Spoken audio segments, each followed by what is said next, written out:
If you're anything like me, the moment you boot up a new Pokémon game, your heart races straight to that classic choice. Grass, fire, or water. Bulbasaur's chill vibe, Charmander's fiery spirit, or Squirtle's tough shell. Which one's calling your name? That decision kicks off your entire adventure, shapes your team, defines your playstyle, and honestly, becomes the beating heart of your Pokémon journey. Today, we're diving headfirst into the full, epic history of every single Pokémon starter from Generation 1 all the way to Gen 9. That's 27 starters across 9 generations. Every evolution, every design choice, every cultural nod, and every game-changing twist that made them icons. Buckle up, this is going to be a 3-hour deep dive that'll change how you see these foundational mons forever. Picture this. Since the very beginning in 1996, every generation has stuck to that unbreakable rule, the grass, fire, water trio. It's not random, it's pure genius, built around the eternal type triangle. Grass beats water, water douses fire, fire scorches grass. It's a rock, paper, scissors core that forces you to think strategically from minute one. No generation has ever broken this mold, and that's by design. Game Freak knew they were crafting the baseline for rivalry, balance, and endless replayability. But here's where it gets fascinating. Each trio isn't just a repeat, it's an evolution, literally and figuratively. They pull from regional cultures, animal inspirations, even RPG-class archetypes like knights, mages, and ninjas. And over time, patterns emerge that reveal Game Freak's secret playbook for starter perfection. Let's set the stage with the meta history, because understanding the big picture makes every gen-by-gen story hit harder. Back in Gen 1, we got the originals. Bulbasaur, Charmander, Squirtle. Simple, purish types. Bulbasaur's the only grass poison starter we'll ever see, and evolutions that evoke dinosaur-frog hybrids, lizard to dragon, and tanky turtle. They set the gold standard. Gen 2 in Johto doubles down with pure types in finals, emphasizing defense for grass, special attacks for fire, physical power for water, like a sequel polishing the formula. Then Gen 3 flips the script. 3-stage evolutions become the norm for all starters, no exceptions. Hoenn's Trico, Torchic, Mudkip introduced dual-typed finals. Sceptile, pure grass speed demon. Blaziken kicking off the firefighting trend. Swampert as a bulky, water-ground beast. From here, starters get sharper identities. Speedy offense, raw power, immovable tanks. Gen 4's Sinnoh crew, Turtwig, Chimchar, Piplup, lean hard into RPG vibes. Torterra the earthy tank, Infernape the blazing martial artist, Empoleon the steel-clad emperor, and Boom the physical special split drops, reshaping how every starter plays in battle. Gen 5 Unova pretends to return to basics with Snivy, Tepig, Oshawott, but Superior's regal speed, Embor's third straight fire fighting bruiser, and Samurot's samurai flair keep innovating. Gen 6 Carlos, pure RPG fantasy, Chespin's knightly chestnut grass fighting, Fennekin's mage Delphox fire psychic, Froakies ninja Greninja water dark, the dude who broke the internet with his popularity. Gen 7 Alola infuses Polynesian soul, Rowlet's ghostly Decidue, Litten's wrestling Incineroar fire dark, Poplio's diva Primarina water fairy, all woven into the region's lore. Gen 8 Galar gets performative. Grookey's drummer Rillaboom pure grass, Scorbunny's soccer star Cinderace pure fire, Sobble's spy Inteleon pure water. Gen 9 Paldea, peak cohesion with artist vibes. Sprigatito's magician Meowscarada grass dark. Fuecoco's crooner Skeledirge fire ghost. Quaxly's dancer Quaquaval water fighting. See the threads? Since Gen 6, secondary types tie directly to themes. Since Gen 8, signature moves make them battle standouts. Gen 9 amps hidden abilities for competitive dominance, and that fire-fighting streak from Gen 3-5, it sparked endless debates, pushing designs toward diversity. But starters aren't just gameplay, they're cultural juggernauts. They've starred in anime arcs, dominated merch shelves, and ruled competitive scenes. Greninja's Protean shredded VGC, Cinderace's Libero turned it into a wildcard. Rillaboom's Grassy Surge redefined terrain control. Incineroar's Intimidate made it a staple. These aren't sidekicks, they're mascots that carry Pokémon's soul across media. Why does this matter? Because starters embody Pokémon's evolution as a franchise. From 2D sprites to open-world Scarlet and Violet, they've mirrored tech leaps, fan feedback, and global appeal. Gen 1 was about wonder. Gen 2, refinement. Gen 3, identity. Gen 4, mechanics revolution. Gen 5, reinvention. Gen 6, spectacle. Gen 7, story integration. Gen 8, flair. Gen 9, immersion. Each trio reinforces the type triangle while nodding to myths, animals, and archetypes. Frogs and lizards in Kanto, bay leaves and echidnas in Johto, geckos and chicks in Hoenn, turtles and monkeys in Sinnoh, snakes and pigs in Unova, hedgehogs and foxes in Kalos, owls and cats in Alola, monkeys and rabbits in Galar, cats and crocs in Paldea. This video isn't a quick list, it's the entire saga. We'll unpack origins, inspirations, evo lines, type choices, battle roles, cultural ties, competitive legacies, and how they shaped Pokémon history. Did you know Bulbasaur's seed draws from ancient Asian folklore? Or that Blaziken's kicks predicted mixed attackers? We'll reveal controversies like the firefighting fatigue and triumphs like Greninja's mega fan status. By the end, you'll pick your next starter with pro-level insight and maybe rediscover old favourites. If you're new here, smash that like button if you have a favourite starter duo or rivalry, Charmander versus Squirtle. Drop it in comments, subscribe for more deep dives into Pokémon lore, and hit the bell. We're just getting started. Let's journey from Kanto's beaches to Paldea's peaks, one trio at a time. Who's ready? Let's go. The Eternal Trio. Every Pokémon game, from the very first one back in 1996 to the latest open-world epic, kicks off with the exact same three options staring you in the face. Grass, fire, or water. You pick one, your rival snags the counter, and just like that, your entire adventure is shaped by this unbreakable triangle. It's not random, it's the beating heart of Pokémon's design. A loop so clever, it has fueled 9 generations of obsession, rivalries that split friendships, and a franchise worth billions. Think about it. Grass soaks up water, but wilts under fire. Fire scorches grass, but steams against water. Water douses fire, but gets chopped by grass. This rock, paper, scissors cycle isn't just a cute gimmick. It's the core mechanic that dictates every gym battle, every rival showdown, every strategic pivot you make, from the first route to the Elite Four.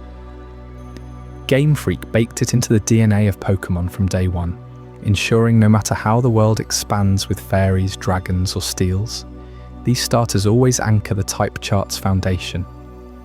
You feel that rush picking your side, knowing it's your first real commitment in a world of 1,000 plus creatures. But here's where it gets wild. This simple loop didn't just hook players, it created empires. Remember the endless playground debates?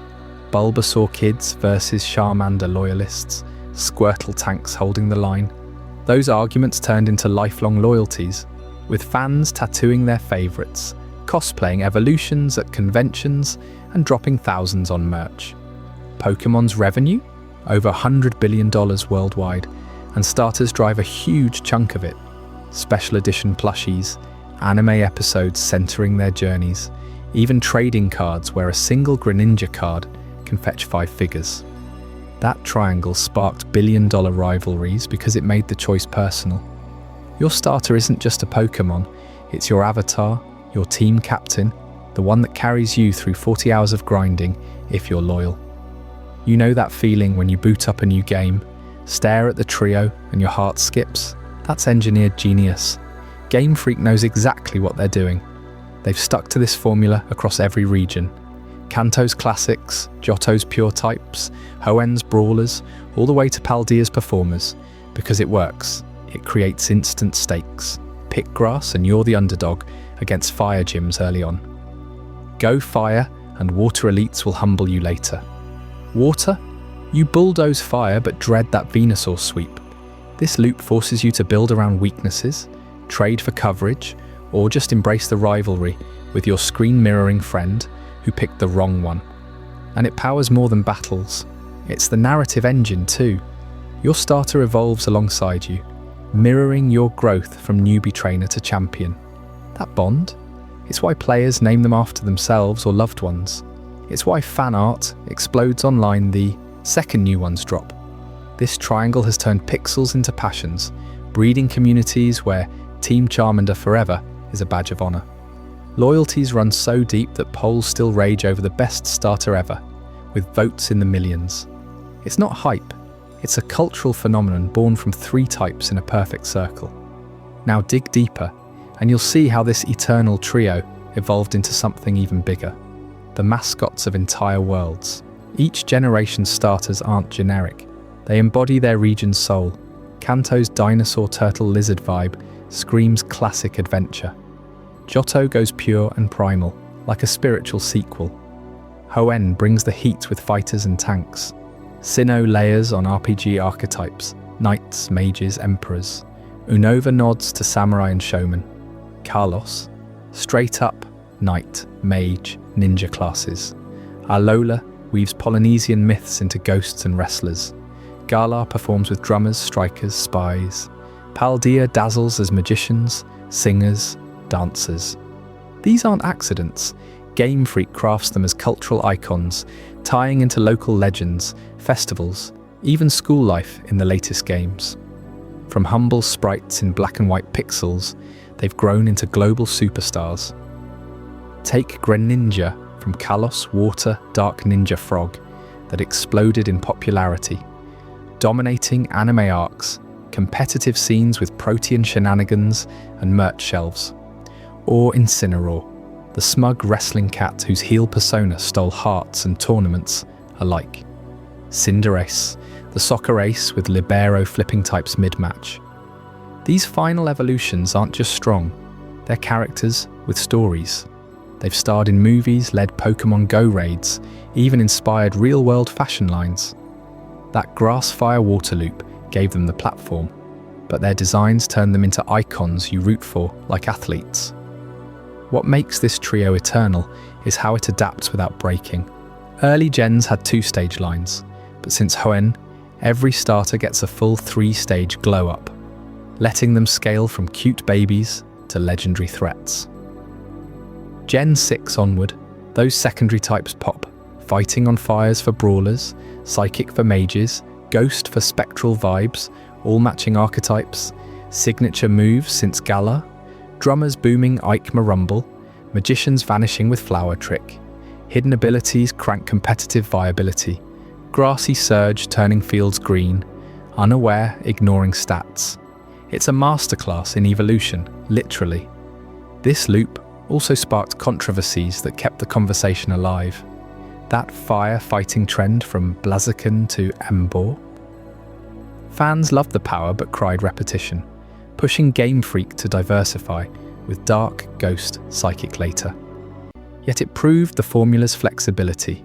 Same triangle, endless reinvention.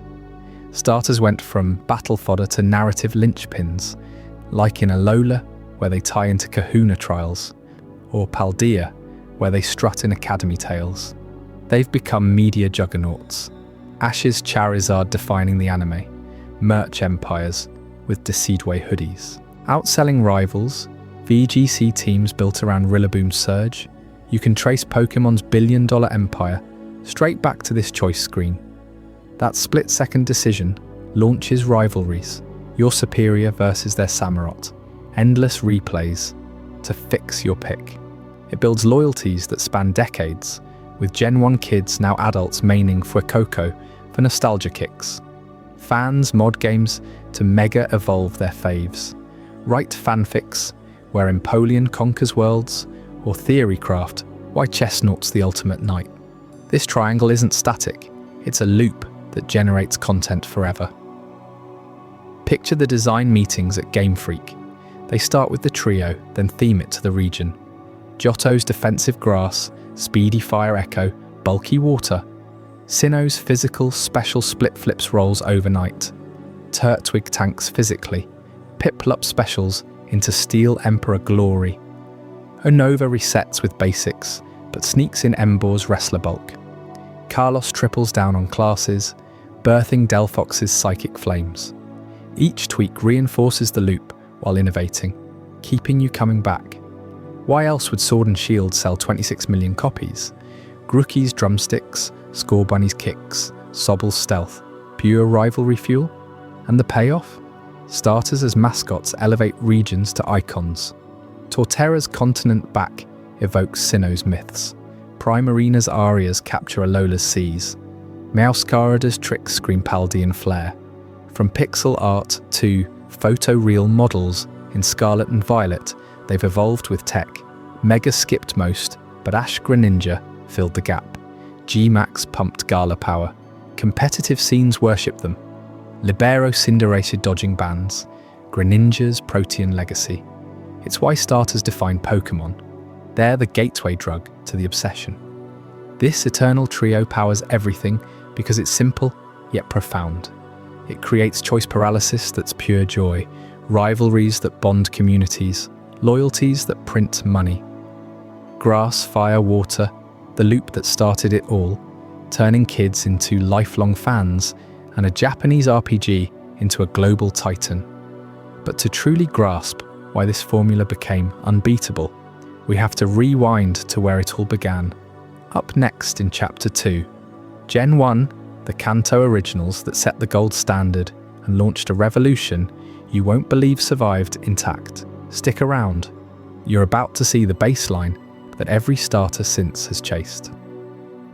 Gen 1, in 1996, when Pokémon first exploded onto Game Boy screens, three little creatures didn't just start your adventure, they invented the starter Pokémon playbook forever. Bulbasaur, Charmander, and Squirtle. You remember that moment, right? The professor hands you one, and bam, your journey begins with a dinosaur, a lizard, and a turtle. It's the ultimate template, land, fire, sea in creature form. But here's what makes it revolutionary. They weren't just cute pics, they locked in the grass, fire, water triangle that every single generation since has chased, where grass beats water, water douses fire, and fire torches grass. Simple, balanced, addictive. You pick one, and suddenly you're strategizing your whole team around it. Let's break it down starter by starter, because these guys weren't random. Bulbasaur kicks it off as this plump, blue-green dino with a massive bulb on its back, already loaded with seeds of power. You choose it, and you're thinking tanky grass type from the jump, perfect for early gyms like Brock's Rocks or Misty's Waters. But wait, here's the twist that shattered expectations right out the gate. Bulbasaur isn't pure grass, it's grass and poison, the only starter line in Pokémon history to pull that off. Think about it, no other grass starter has ever touched poison typing at base form. Why? Game Freak wanted that extra edge against early bug and grass foes swarming Kanto, like those Weedles and Caterpies everywhere. That bulb? It blooms into sleep powder and poison powder, turning battles into status nightmares.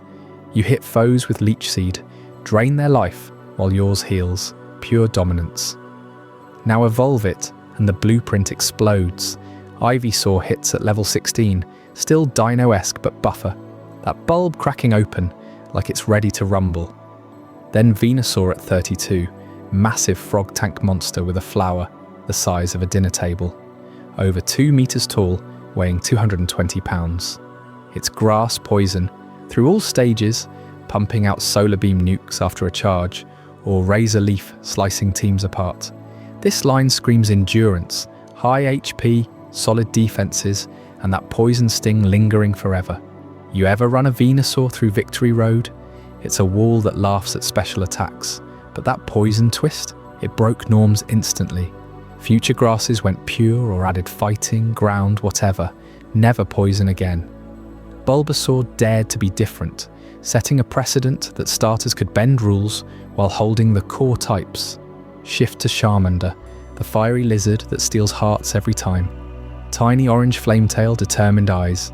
You pick it, and you're the underdog story. Weak to the first gym? Nope, it overpowers Brock with ember and metal claw scratches. That tail flame, it's life itself. Flickers low, you're in trouble. Design-wise, it's pure lizard archetype.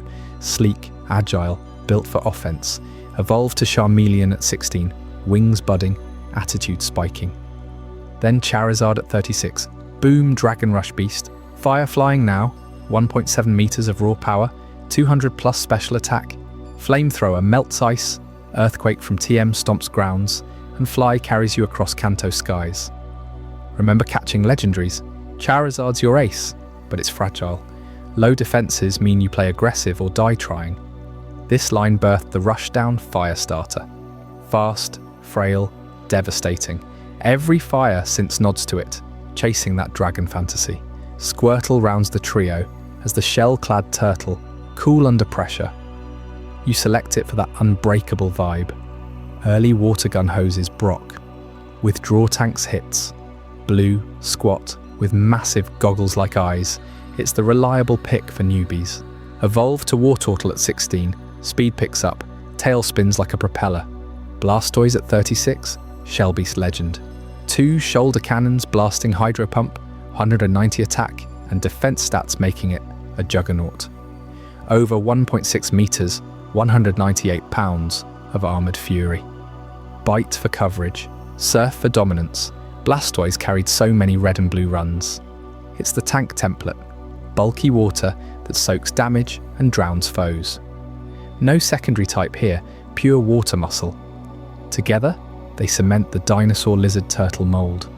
Bulbasaur's prehistoric plant dino. Charmander's sleek reptile scaling to dragon.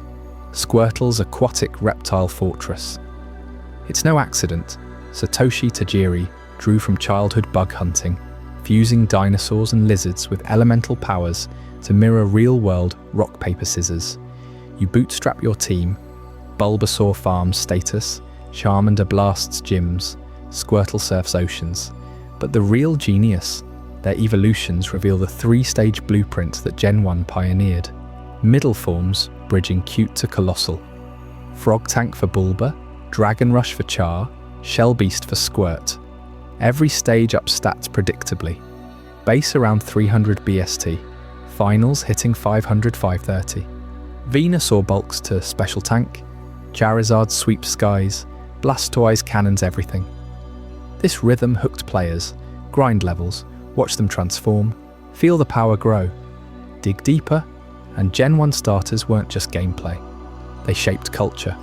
Bulbasaur's chill, loyal vibe made it anime mascot material. Ash's refusal to evolve, one hit hard.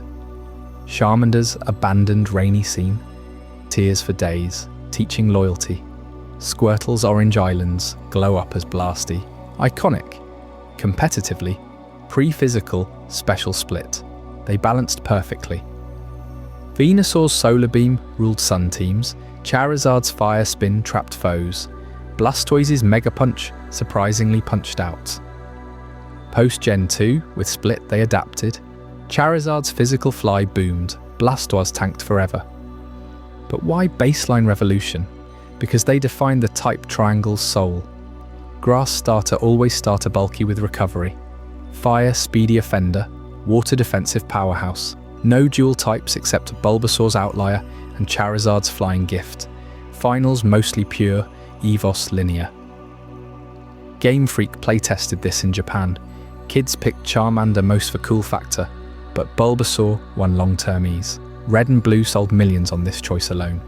Yellow tweaked it, forcing Pikachu, but letting you snag all 3 later. Meta shift. Imagine no Gen 1 template, no Trico Gecko, no Chimchar Monkey Lizard echoes. They inspired region themes, Kanto's industrial feel in Blastoise's cannons, Viridian roots in Venusaur's flower. Media exploded.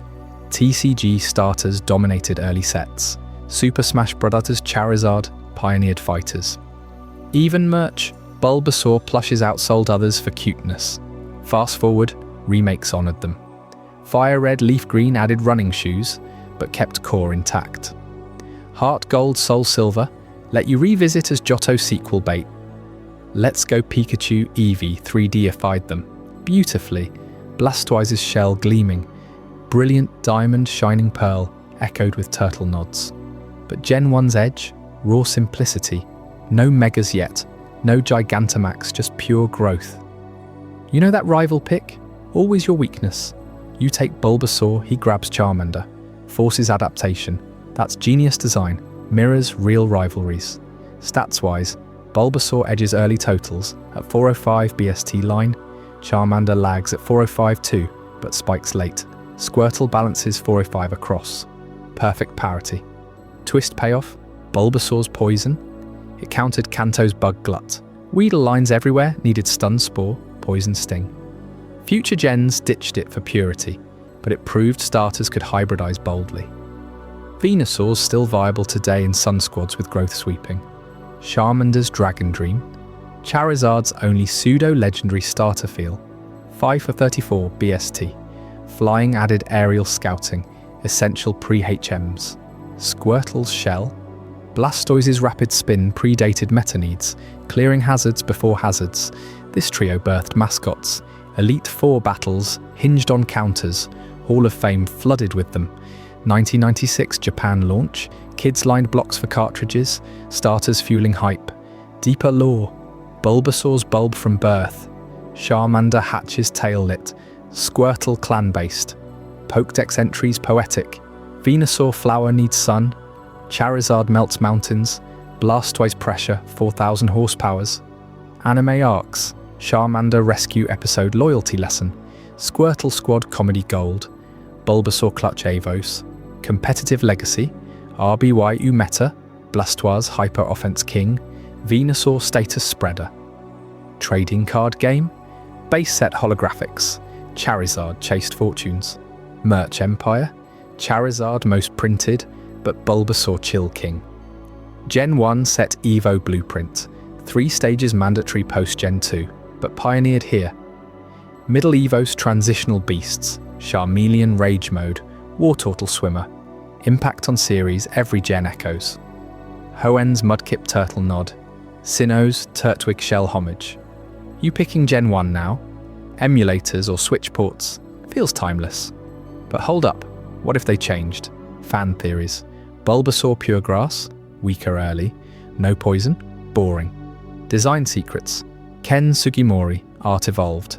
Early sketches cuter. Finals fierce. Soundtrack ties. Route 1 with Squirtle bubbling mental image. Global launch 98. America obsessed. Starter's gateway drug. Yellow shift. Pikachu starter. But trio catchable. Widened appeal. Stadium battles. Link cable showdowns. Blastoise cheese. This baseline, unbreakable. Dinosaur lizard turtle lives in every trio. Ready for the sequel evolution? Coming up in Chapter 3. Gen 2, where Johto doubles down on purity like you've never seen, but with a sequel twist that questions everything Kanto built. You won't want to miss how they refine this revolution. Stick around. Gen 2. Did you know that Gold and Silver weren't just sequels to Red and Blue? They were built from the ground up to feel like the natural evolution of Kanto's legacy, right down to their starters. Gen 2 arrived in 1999 for 99.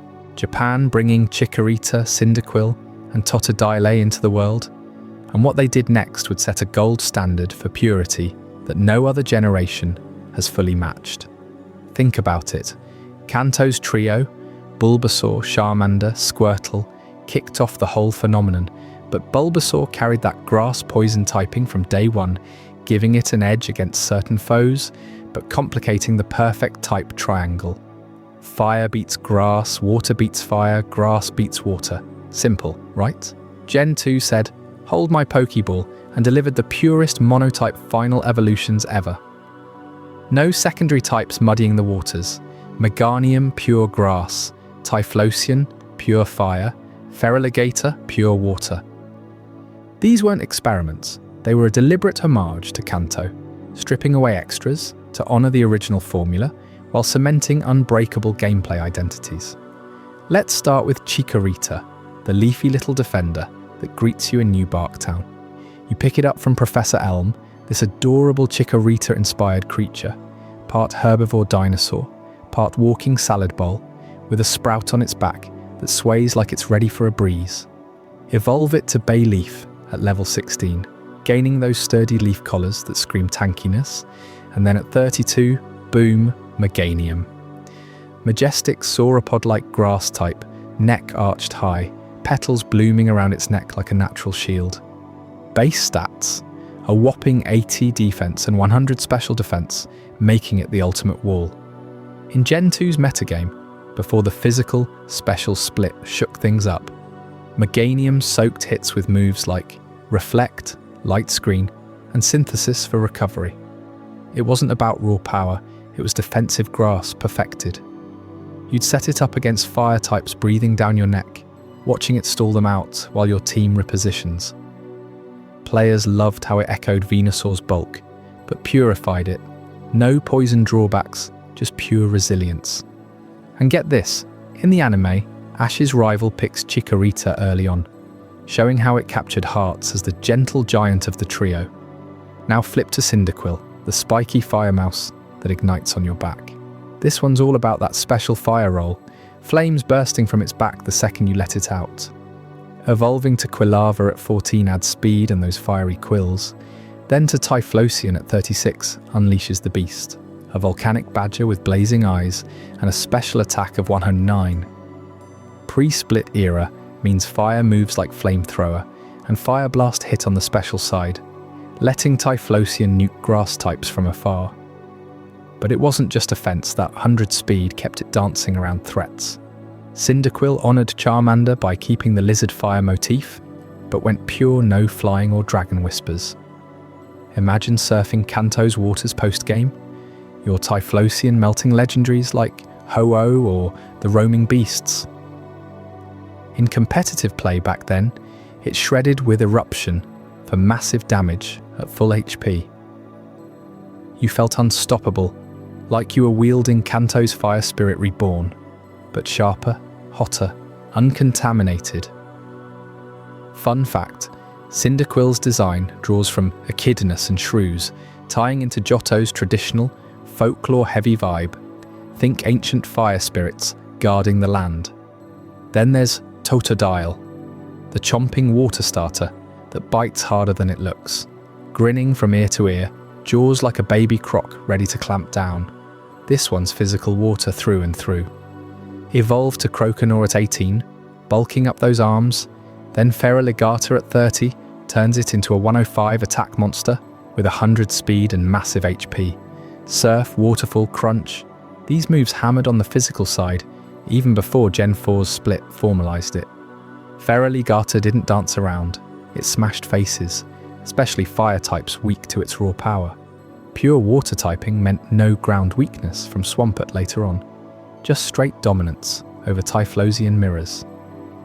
Picking Totodile felt like choosing Squirtle 2.0, but meaner, with that Johto swagger. In-game, it carried you through gyms like Chuck's Fighting Types or Price's Ice, Jaws snapping victory. Anime fans remember Misty's crush on Totodile's energy, and in remakes like Heart Gold and Soul Silver, it shines even brighter with updated animations. What makes this trio the purest ever? Every final evolution sticks to monotyping, letting the classic triangle play out flawlessly. Meganium tanks. Fire, Typhlosion, specials down grass. Feraligatr physically crushes water counters. No type synergies or conflicts, diluting the core loop. This cemented their identities. Defensive grass for Meganium, holding the line. Special fire for Typhlosion, raining destruction. Physical water for Feraligatr, close quarters brawler. You could feel it in battles, each had a role you leaned into, no overlap. Gen 2's engine rewarded this purity. With no abilities yet, raw stats and moves defined them perfectly. But here's the surprise that ties it all together. Johto wasn't a fresh start. It was the sequel region, subtly nodding to Gen 1 continuity everywhere. You start in New Bark, sail to Kanto for the endgame, battle the old Elite Four stronger than ever. Starters mirror that. Chikorita's Meganium evokes Bulbasaur's Dino Roots without poison. Cyndaquil's Typhlosion captures Charizard's Blaze. Sun's Wings. Totodile's Feraligatr amps Squirtle's Tank with Croc Ferocity, pure as can be. Game Freak designed Johto as Kanto's next chapter, time skipping 3 years, letting you catch your Gen 1 favourites later. These starters honoured that by being the cleanest callback, proving the formula worked without tweaks. Dive deeper into their journeys, and the storytelling pops. Chikorita's line feels like Johto's nurturing soul. Think Blossom dances, or the herbalist vibes in Ecruteak. You'd grind it through Ilex Forest, using Razor Leaf to carve paths, evolving under the stars. Meganium's aromatherapy healed allies, a team player through Blackthorn's caves. Cyndaquil, pure adventure fuel. Quilava's quick attack zipped through Union Cave. Typhlosion's Thunder Punch covered its ground weakness, making it versatile without type changes. Remember smoking Team Rocket in the radio tower? That fire mouse turned Inferno. Totodile chomped Olivine Waves, Hydro Pump blasting Steelix wannabes. Feraligatr's Bite evolved into the fearsome Dragon Dance sets in later gens, but in '99 it was Brute Force incarnate. Competitively, Gen 2's meta loved them. Meganium walled Snorlax, Typhlosion outsped Alakazam, Feraligatr revenge killed Gyarados. No fairy types yet, so pure typings ruled. Popularity-wise, Totodile stole shows with its goofy grin. Polls often rank it high for charm. Cyndaquil's flames mesmerized kids. Chikorita grew on you like its leaves. In spin-offs like Stadium 2, they dominated cups. Remakes amplified this. Heart Gold, Soul Silver gave animations where Meganium's petals glow ethereally. Typhlosion erupts lava. Feraligatr roars rivers. Yet their purity sparked debate. Was Meganium too passive? Typhlosion frail? Feraligatr overshadowed? Nah, that's the beauty. They forced strategy around identities. You adapted, loved them for it. Compared to Kanto, Gen 2 starters had higher base totals. Meganium at 525, Typhlosion 534, Feraligatr 530. Beefier baselines for sequel status. Johto's cultural nod? Traditional Japan vibes, Chikorita like Chika in bamboo, Cyndaquil's flames akin to Kitsune fire, Totodile channeling Kappa Crocs from folklore. They fit the region's shrines and towers, guardians of purity. Fast forward, and these designs influenced everything. Gen 2 proved monotypes could thrive, paving for dual-type explosions later. In anime, Gold Cyndaquil became Typhlosion, rivaling Ash's team. Manga-like adventures saw them legend hunt. Merch, plushies flew off shelves. You might wonder, in a series chasing innovation, why go purer than the original? Because Gen 2 whispered, this triangle is eternal. It honoured Kanto not by copying, but elevating. Defensive grass shielding like never before. Special fire scorching skies. Physical water flooding foes. Identities locked in. Gameplay forever shaped. And that purity, untouched since. No other gen delivers 3 pure final starters. It's Gen 2's crown jewel, the sequel that perfected the start. But hold on, because Gen 3 flips the script entirely. Up next in Chapter 4 Gen 3, where Hoenn's trio blasts through with dual types and a fighting fire trend that changes everything. You won't believe how they build on this purity, or shatter it. Stick around. Gen 3. In 2002, Pokémon Ruby and Sapphire dropped, and suddenly the starter trio from Hoenn wasn't just another set of grass, fire and water Pokémon. They were the ones that locked in a massive shift for every generation after. Trico, Torchic and Mudkip arrived with evolutions that made dual typing the new standard for final forms, but with one sneaky exception that kept fans guessing. You know how Gen 1 and 2 played it mostly pure? Hoenn said no more, and it all started right here. Let's break it down starter by starter, because these 3 weren't random picks. They were crafted to honour that eternal type triangle while pushing boundaries. Trico, the gecko straight out of a tropical dream, kicks things off, as your speedy grass choice. Little guy clinging to trees, eyes sharp, tail whipping like a vine ready to lash out. It evolves into Grovyle at level 16, sprouting those massive leaf blades on its arms that scream agility. And then at 36, bam, Sceptile. Now here's the twist that sets Hoenn apart. While most final evos from this point on pile on a second type, Sceptile stays pure grass. No hybrid here, it's sleek, jungle predator vibes all the way, with a design screaming speed over everything else. Those red eyes, the thorny back, the way it dashes across screens.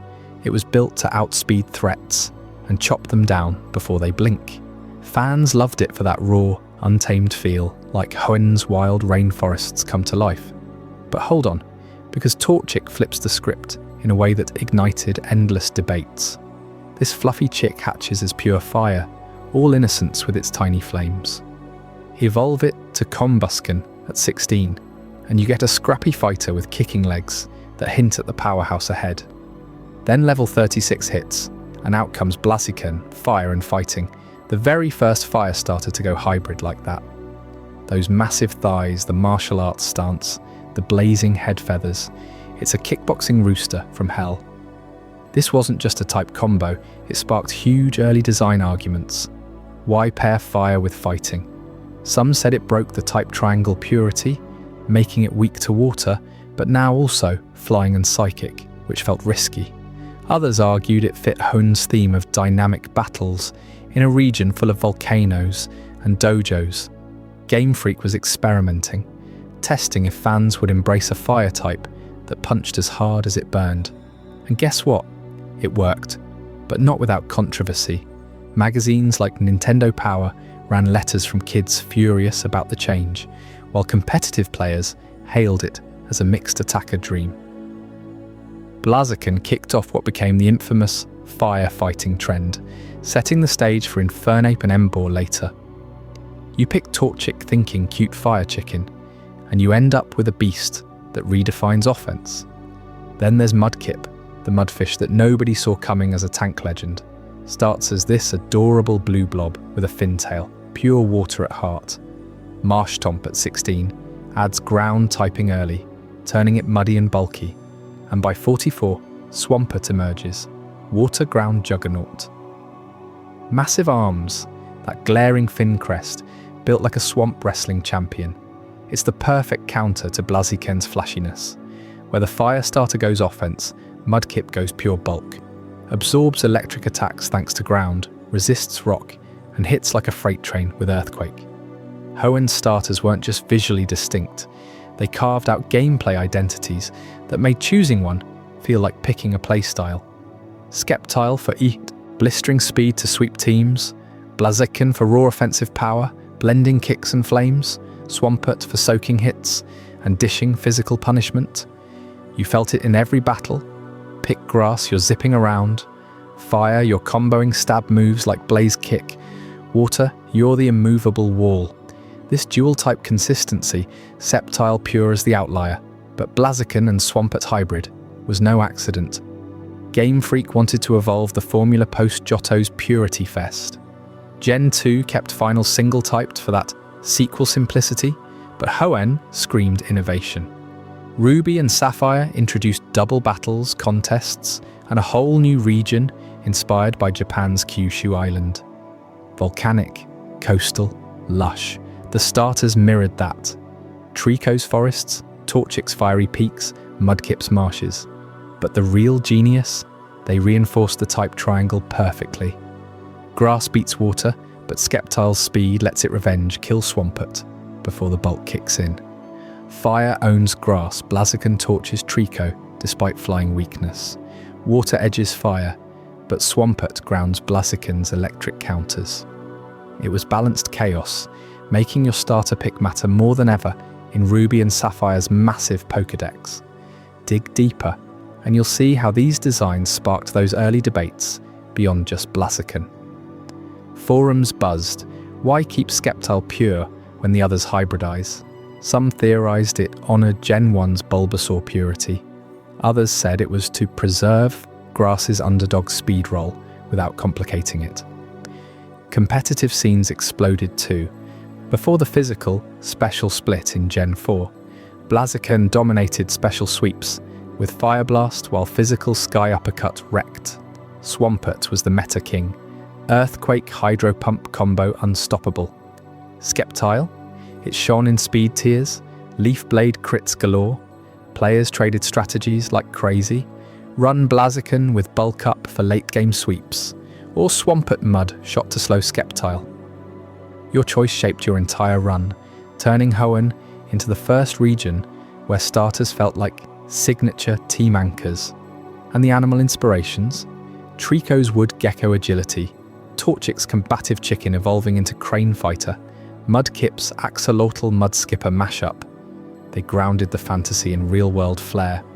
Hoenn's 2002 launch was peak Game Boy Advance era, with Ruby's red accents tying to Blaziken's flames, Sapphire's blue to Swampert's depths. Contests let you shine their personalities, Sceptile's cool poses, Blaziken's beauty flames, Swampert's tough vibes. It was immersive, making you bond deeper than ever. But let's talk impact. These starters cemented the 3-stage evolution as canon. No more 2 stages like Gen 1's awkward middles. Every final form now demands investment, rewarding patience. The dual-type push influenced everything after. Gen 4's all-dual finals, Gen 6's class themes, Blaziken's fighting infusion. It forced designers to justify it repeatedly, with fans petitioning for pure fire returns that never fully happened. Remakes like Omega Ruby and Alpha Sapphire, Mega Blaziken amplified the debate with speed boost, becoming a monster. Even in anime, Ash's Trico Sceptile arc highlighted that pure speed identity, while May's Blaziken owned contests. You might wonder, did this shift make Hoenn starters the gameplay standouts they became? Absolutely. Their identities, speed for Sceptile, offense for Blaziken, bulk for Swampert, created a rock-paper-scissors within the trio itself. Run Sceptile, dodge Swampert's hits, Blaziken user, overwhelm with power, Swampert, outlast the rest. It made trades and rival battles electric, your starter embodying Hoenn's adventurous spirit. Stats backed it.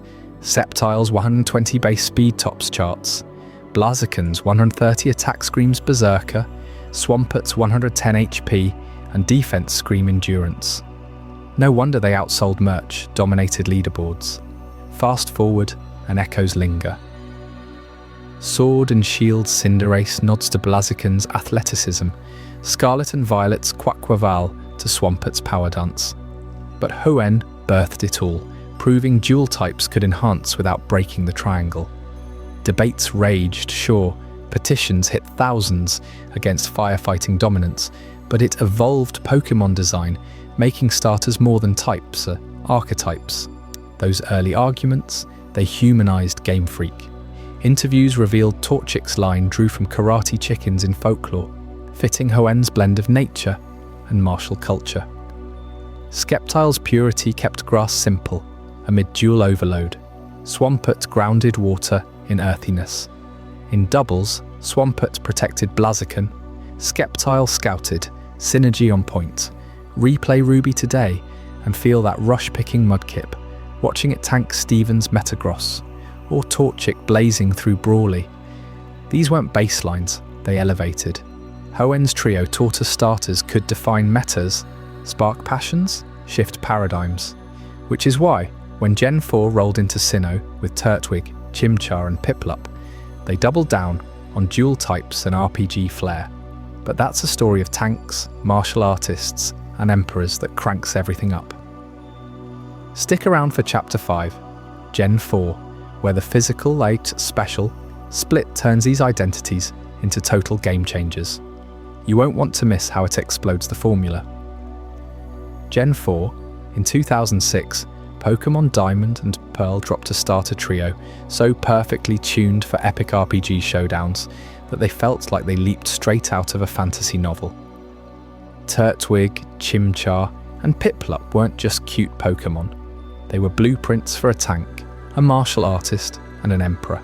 each one channeling Sinnoh's ancient myths into battle-ready powerhouses. You pick one, and suddenly you're role-playing through a world of gods and legends. Let's start with Turtwig, the grass-type log on legs that screams unbreakable defense from the moment you lay eyes on it. Little Guy, a turtle with a twig sprouting from its head, munching on leaves like it's fueling up for war. Evolve it once to Grottle, and that shell thickens into a fortress of moss and bark.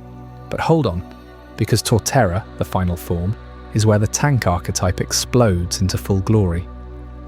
Grass and ground typing makes it a walking continent, literally. Its back sprouts a massive tree that looks like it's uprooted from Sinnoh's rugged mountains. In battles, Torterra shrugs off hits that would flatten lesser Pokémon. Woodhammer slams foes with reckless abandon, Earthquake shakes the ground beneath them, and Stealth Rock sets up hazards that punish switches for the entire match. You feel invincible behind that bulk, don't you? It's no accident. Sinnoh's lore draws from creation myths, where landmasses form from divine turtles, and Torterra embodies that unyielding Earth Mother vibe. Tanks like this don't just survive, they anchor your team, drawing fire while your attackers line up the kill shots. Now flip the script to Chimchar, the fire-type monkey that's all spark and swagger, itching for a fight. This pint-sized powerhouse swings from trees with Blaze igniting its tail, flipping and punching like a street brawler gone pro. Evolve to Monferno, and it stands taller, flames roaring hotter, fists clenched for combos. But Infernape? That's your martial artist unleashed. Fire and fighting dual typing turns it into a blazing blur, kicking through defenses with close combat or Mach Punch. Speed at base 108, attack over 100. It's darting in, landing haymakers, and vanishing before retaliation. You know that rush when Infernape priority punches a sweeper off the field? Pure adrenaline. Sinnoh's mythology ties into fiery warriors from ancient tales, and Infernape captures that monk on fire essence, dodging and weaving like it's mastered every dojo in the region. But here's where it gets revolutionary, and I'll get to that in a second because it changes everything you thought you knew about fire types. Then there's Piplup, the water-type penguin strutting like royalty from day one. Adorable with its blue fluff and noble beak, it starts pecking with Pound and bubbling with Bubble Beam. Prinplup bulks up, gaining that haughty glare, but Empoleon seals the Emperor archetype with water and steel, plating it like imperial armor. Imagine a penguin emperor clad in gleaming metal, crown-like crest towering, ruling the seas with hydro pump blasts and drill peck charges. Defense and special attack both hit 110. Special defense at 101. It's a regal wall that counters with flash cannon or aquajet priority. In Sinnoh's lore, inspired by icy tundras and steel-forged legends, Empoleon stands as the unassailable sovereign, commanding loyalty and crushing rebellions. You choose Piplup, and you're not just training a Pokémon, you're forging a dynasty. What ties these three together so tightly? Every final evolution is dual-typed, a first for an entire starter lineup, and each one weaves directly into Sinnoh's mythology-driven designs. Torterra as the Earth Guardian, Infernape the Flame Warrior, Empoleon the Steel, Overlord, they're not random. They're echoes of the region's creation trio, Dialga, Palkia, and Giratina, but scaled down for your pocket. Game Freak poured RPG-class fantasy into their DNA, making your choice feel like picking a character class in Final Fantasy. Grass for the steadfast protector, fire for the agile striker, water for the commanding leader. And it works because of the type triangle. Torterra crushes Empoleon but fears Infernape's flames. Infernape melts Torterra, yet bows to Empoleon's watery steel, and Empoleon douses Infernape while getting grounded by Torterra. Perfect rock, paper, scissors, every time. But you want to know the real game changer that dropped in Gen 4, right? The physical special split. Before Diamond and Pearl, moves were locked by type. Fire was always special, water physical, or whatever chaos ruled. Suddenly every move gets classified as physical or special based on contact, not type. This redefined starters overnight. Take Infernape's Blaze ability boosting fire moves. Now Flare Blitz is a physical nuke slamming with its monstrous attack stat, not wasted on special attack. No more awkward spreads. Infernape mixes close combat physical fury with overheat special scorch, becoming this hybrid terror that outpaces and outdamages everything. You remember sweeping gyms with that combo. It felt broken because it was the split unlocked Infernape's full martial artist potential, turning a good fire type into a competitive legend. Empoleon benefits even more insanely. Steel types were special before, but now Flash Cannon and Iron Head hit with special attack, while Waterfall and Aquajet leverage that too. Empoleon's Emperor armor shines. It tanks special hits on its godly special defense, then retaliates with physical priority or special beams. No longer is it pigeonholed. The split lets it pivot effortlessly, mirroring a true ruler, adapting to any threat. Torterra gets Earthquake as a physical beast, Stone Edge for coverage, amplifying its tank role without split weaknesses. This wasn't just a tweak, it shattered the meta. Starters went from predictable to versatile gods. Imagine grinding Victory Road pre-split, your Blaziken special locked and frail. Post-split, Infernape's tearing through Elite Four like tissue paper. You lived it if you played back then. The split made choosing a starter a strategic revolution, rewarding bold plays. Dive deeper into how this played out in Sinnoh's world. Diamond and Pearl launched on Nintendo DS, with dual screens and touch controls hinting at deeper tactics. Your starter wasn't a crutch anymore. It was your RPG protagonist. Turtwig lines up for defensive leads, soaking Cynthia's Garchomp with synthesis recovery. Chimchar evolves into a revenge killer, you turning out after picking off weakened foes. Piplup's Empoleon walls. Barry's team setting up agility sweeps. And the myths. Sinnoh obsesses over time, space and distortion. Your starters mirror that balance. Torterra stabilizes the land. Infernape ignites change. Empoleon enforces order. Even their cries evoke it. Torterra's deep rumble. Infernape's fiery screech. Empoleon's metallic clang. Competitively, Gen 4OU exploded with these beasts. Infernape dominated early ladders, its speed tier letting it revenge kill almost anything. Empoleon found niches as a bulky special attacker, resisting top threats like Salamencer. Torterra laid entry hazards religiously, forcing switches into its earthquake traps. Abilities amplified it all. Blaze for clutch comebacks, Torrent for Empoleon's watery finishes, Overgrow turning Torterra's leaves into nukes. Shinies, Turtwig's green glow, Chimchar's golden flame, Piplup's icy blue, collector's dreams. Anime-wise, Ash grabbed Chimchar, evolving it through Heartbreak into Infernape's Paul rivalry, fists blazing in emotional highs. Dawn's Piplup stayed unevolved for charm, but Empoleon dreams lingered. Manga, merch, everywhere, these archetypes stuck. Yet the split's impact rippled beyond starters. It forced redesigns in future genes, cementing dual typings as power multipliers. Sinnoh asked, what if your starter embodied a myth, and delivered with archetypes that felt alive? Tank holding the line, martial artist striking true, emperor decreeing victory. You boot up Platinum remakes today, and that Diamond Pearl nostalgia hits.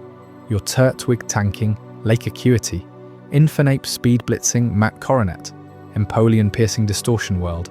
It's RPG awakening at its peak. But just when Sinnoh perfected the formula, Unova shook it up with a return to basics that nobody saw coming. Up next in Chapter 6, Gen 5, where Snivy, Tepig, and Oshawott reboot the wheel, but with twists that make you question everything we've built so far. Stick around. You won't want to miss how they pull it off.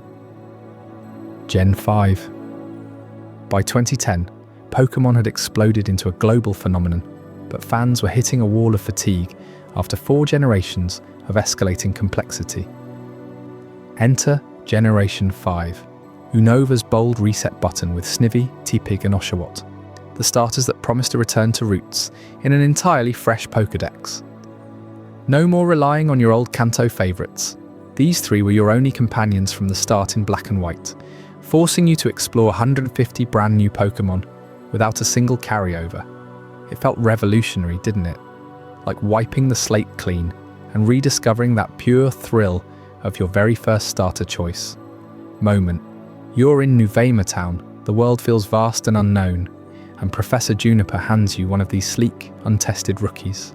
Snivy, the aloof grass snake with its leafy collar and piercing red eyes, struts in like it owns the place.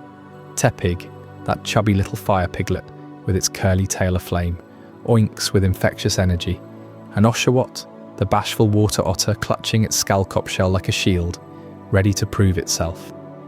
Game Freak called this a return to basics, stripping away the mega evolutions, regional variants, and bloated Pokédexes of later years.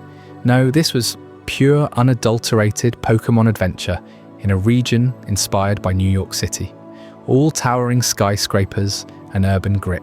But let's dive into Snivy first, the grass starter that embodied elegance and speed from day one. You pick it up, and its haughty personality shines through. Snivy doesn't beg for attention, it demands respect. Evolving into Servine at level 17, it slims down into a more serpentine form, shedding some bulk for agility. Then at level 36, bam, Superior, the regal royal snake coiled in glory. Pure grass type, no secondary gimmicks here. Its ability, Overgrow, pumps up grass moves when HP is low. But what made Superior stand out was Contrary, a hidden gem introduced in this gene.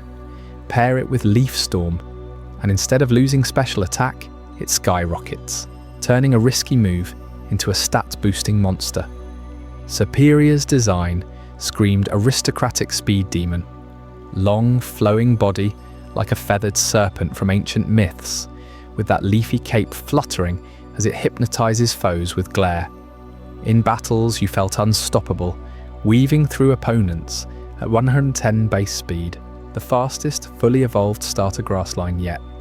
Fans loved how it contrasted the bulky tanks of past gens. No dinosaur plodding here, just pure defiant grace.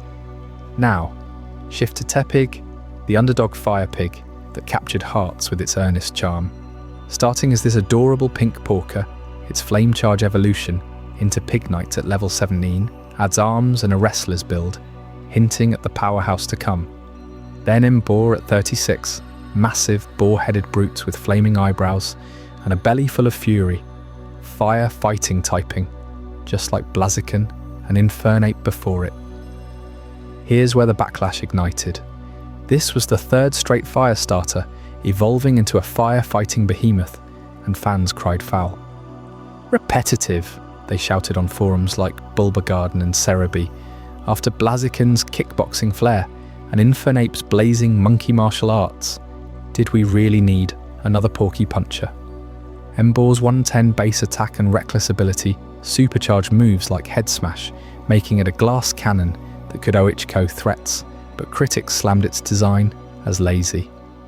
That sumo wrestler vibe with a massive gut and fiery mane felt like a step back from the sleek dragons and emperors of prior genes. In competitive play, it carved a niche as a revenge killer, but the controversy fueled endless debates. Was Game Freak out of ideas, or was this a deliberate nod to the Type Triangle's fire dominance over grass? You could feel the fatigue. 4 genes in, and the pattern screamed for change. Oshawott, though, stole the show for many as the water starter with unyielding samurai spirit. This little otter's Skullcop wasn't just a shell, it was a blade waiting to be honed. Evolved to Dewott at 17, and it dual wields those shells like Tonfa, gaining a blue bandana for that warrior edge. Then Samurott at 36, pure water. Type, a hulking seahorse samurai hybrid with razor-sharp horn and flowing mustache. No dual typing dilution here, just raw oceanic power at 108 attack and solid bulk. Its ability, Shell Armor, blocked critical hits, making it a tanky sweeper, while Razor Shell chipped away with defense drops. Samurot's design was purity incarnate. Inspired by Japanese Ronin and Kabuto helmets, it stood tall on hind legs. Skalkop transformed into a massive Nodachi sword. In a gen full of resets, this was the standout, its samurai theme contrasting Serperia's regal speed perfectly. Where Serperia slithered with hypnotic finesse, Samurott charged with honourable fury, slicing through teams like a tidal wave. Fans raved about the lore tie-in, evoking Unova's black and white duality of ideals versus truth. This return to roots amid fan fatigue wasn't just hype, it reshaped how we played. Black and White launched with a Pokédex of only original Mons, no imports until post-game, combating the bloat of Sinnoh's 4193 Pokémon. You had to bond with these starters deeply. They carried you through gym leaders, like Elisa's Electric Gauntlet or Clay's Ground Pounders. Tepig's early Flame Wheel melted ice puzzles, Snivy's Vine Whip scaled ledges effortlessly, Oshawott Water Gun doused flames in Castelia City. But the real genius, Black and White 2. A year later introduced a new Unova Pokédex, bridging old and new worlds, with starters returning but now in a sequel feel. Your rival picks the one you didn't, heightening that personal rivalry. Competitively, Gen 5's Black and White era with the Dream World unlocked hidden abilities, elevating these starters. Serperia's Contrary swept VGC doubles, coiling around weather teams. Emboar, despite the hate, head smashed its way to OU viability on Smogon, pairing with Choice Band for devastation. Samurott held its own as a bulky pivot, swords dancing under rain. Yet the Emboar controversy lingered. Third fire fighting in a row? Blaziken defined Gen 3's physical meta-post split. Infernape torched Gen 4 with close combat. Emboar felt like Echoes, its 110-65-65 spread clunky compared to predecessor's balance. Forums exploded. Why not a pure Fireball or Fire Ground? It sparked calls for innovation, which Unova half-delivered with pure types on Grass and Water finals. Culturally, Unova drew from America's melting pot. Snivy's French Chateau vibes in Serpentine royalty, Tepig's American barbecue piggishness, Oshawott's Japanese warrior heart in a western skyline. The anime amplified this. Ash picked Snivy for its tsundere sass, evolving it dramatically against Trip, while Keelan's Pansage nodded to the line's speed. Merch flew off shelves. Plushies of Oshawott's Skalkop became iconic. But fan fatigue peaked here. After Sinnoh's epic lore, some called BW edgy teen drama with N's philosophy.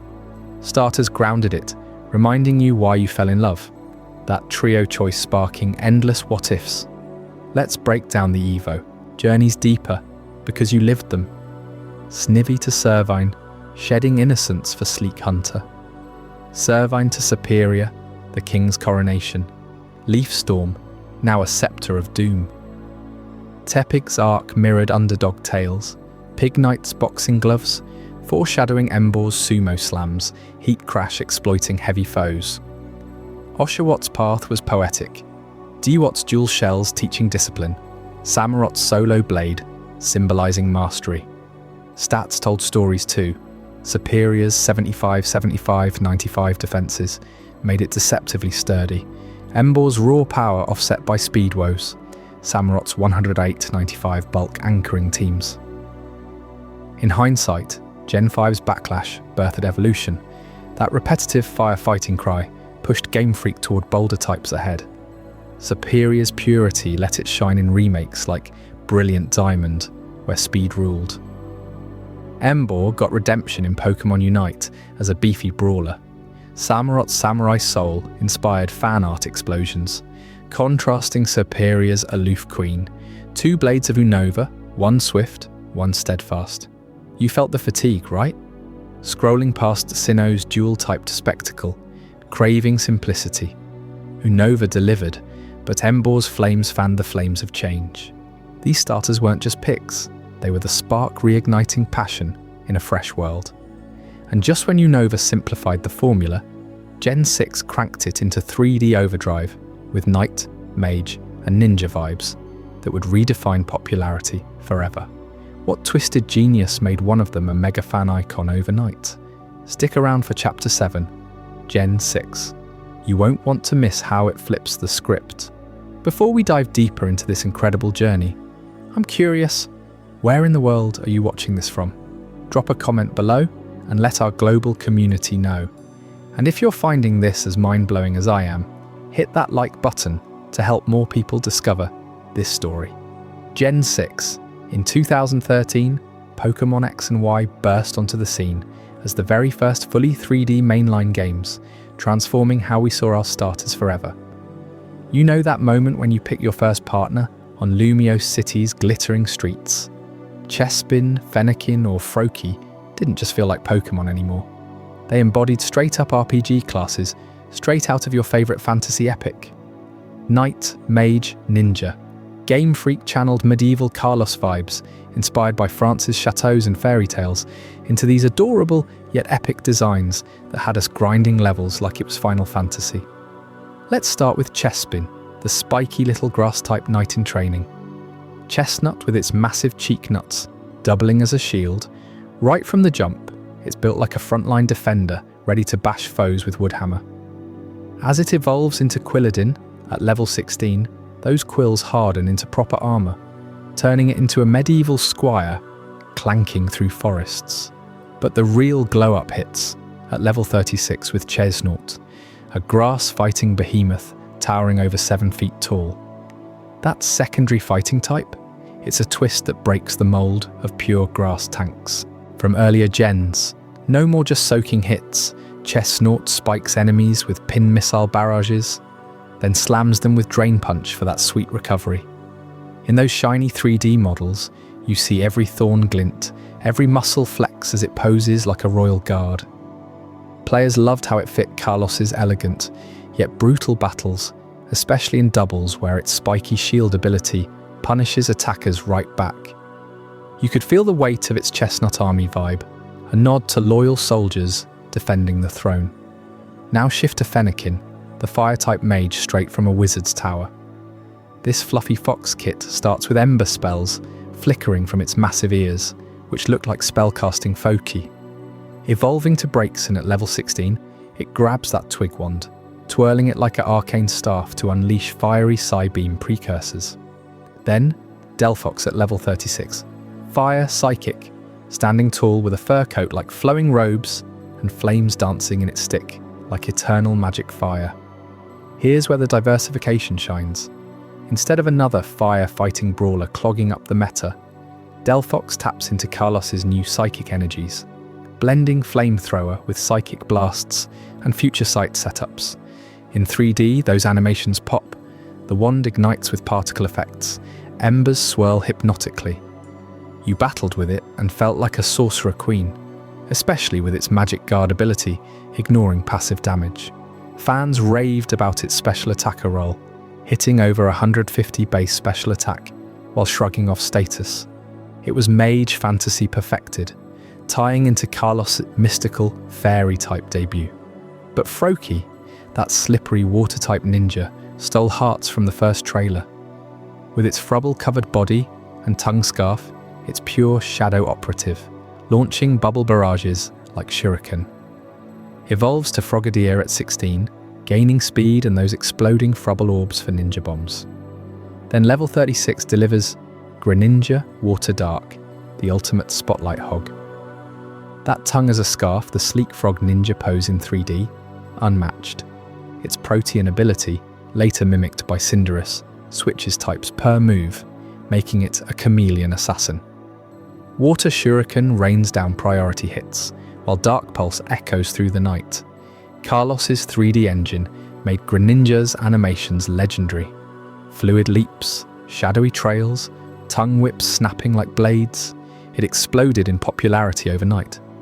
Remember the hype? Greninja dominated tournaments, memes flooded forums, and it became the face of Pokémon. Anime protagonist Ash's Ace, merch everywhere, even outselling legendaries.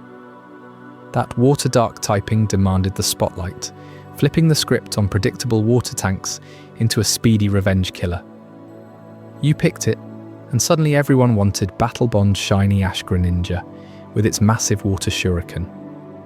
These weren't just evolutions, they were class fantasies brought to life in 3D glory. Chespin's Night charges with Heavy Slam, Fennekin's Mage mystifies with Mystical Fire, Froaki's Ninja vanishes into Matsutake, Shadows. Kalos reinforced the type Triangle, Grass weak to Fire, Fire to Water, Water to Grass, but layered on RPG depth. Chestnut bullies physical threats, Delphox sweeps specials, Greninja picks off weakened foes. The physical, just special, split from Gen 4 reach new heights here, with stats tailored perfectly. Chestnut's bulk at 530 BST, Delphox's magic at 534, Greninja's blistering speed at 530. What made Gen 6 starters iconic was the era's shift. First 3D games meant fluid overworld movement, where your Knight Chespin rolled downhill, Mage Fennekin trotted with fiery flair, Ninja Froakie hopped rooftops, battles exploded with camera zooms on Chestnut's thorny embraces, Delphox's psychic flares, Greninja's tongue lash combos. Mega Evolution debuted too, teasing massive power-ups, but starters waited. Kanto got them first, leaving us dreaming for Chestnut Mega or Greninja Mega. That tease fueled fan art and theories. Dig deeper into their inspirations. Kalos drew from French folklore. Chespin's Hedgehog Knight echoes medieval heraldry. Fennekin's Fox Wizard nods to sly Reynard tales. Froakie's Frog Ninja blends Japanese shinobi with Provençal fables. Gameplay-wise, they shone in the new EXP share, letting your mage Delphox farm while your knight held the line. Competitive scenes erupted. Greninja's Protean terrorized VGC, banned multiple times for its dominance. You remember those teams? Talonflame with it? Or Sticky Web support to amp its speed? Storytelling ramped up too. In X and Y, your starter bonds during Professor Sycamore's demo battle. Then joins the League quest against Team Flare's Eco Terror. Chesnaught tanks Lissandra's Mega Minions. Delphox predicts with Hypnosis. Greninja assassinates AZ's Eternal Legendaries. Post-game, they tackle the Looker Bureau mysteries. Ninja vibes, perfect for detective work. Popularity metrics, Greninja skyrocketed. Over 20 million votes in official polls. Top in anime episodes. Smash Brothers fighter status. Chesnaught and Delphox carved niches. Chesnaught's bulk inspired tank builds. Delphox's psychic twist countered fighting spam. Merch flew off shelves. Who didn't want that Greninja figure with scarf fluttering? Twists diversified beyond fire brawlers. No more Embor clones. Chestnaught's fighting joins Blaziken's lineage, but adds grass recovery. Delphox's psychic, fresh enabling coverage against poisons and fighters. Greninja's dark shreds, psychics and ghosts, perfect counterplay. Since Gen 6, secondary types match archetypes. Knight gets punch, mage gets mind, ninja gets shadow. Media legacy. Anime Ash's Greninja formed a unique bond, mega evolving in spirit. TCG cards dominated expansions, with Greninja X ruling formats. Spin-offs like Pokémon Rumble featured their 3D models smashing foes. You felt the evolution in battles. Chesnaught's spiky shield, reflecting super effective hits. Delphox's calm mind sweeps into Psyshock Nukis. Greninja's Ice Beam for coverage. In-game events handed shiny versions, sparking hunts worldwide.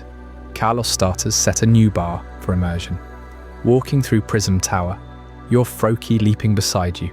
Pure joy. They embodied Gen 6's innovation. Fairy types shaking metas, hordes for grinding, roller skates for style. But Greninja, it demanded the spotlight. Post-launch patches buffed it. Communities modded megas. Fan games reimagined its lore as a Shadow Clan leader. Its popularity exploded because it wasn't just strong, it was cool. That sleek design, versatile moveset, anime glow-up. You picked Froakie thinking cute frog. You got a global icon. These RPG classes in 3D glory redefine choice. Knight loyalty, mage wisdom, ninja agility. Pick your path through Kalos's luminous world. Up next, in Chapter 8, Gen 7, where Alola's tropical vibes turn starters into cultural legends, with wrestling heels and ghostly archers that tie directly into island myths. Wait till you hear how they steal the narrative spotlight like never before.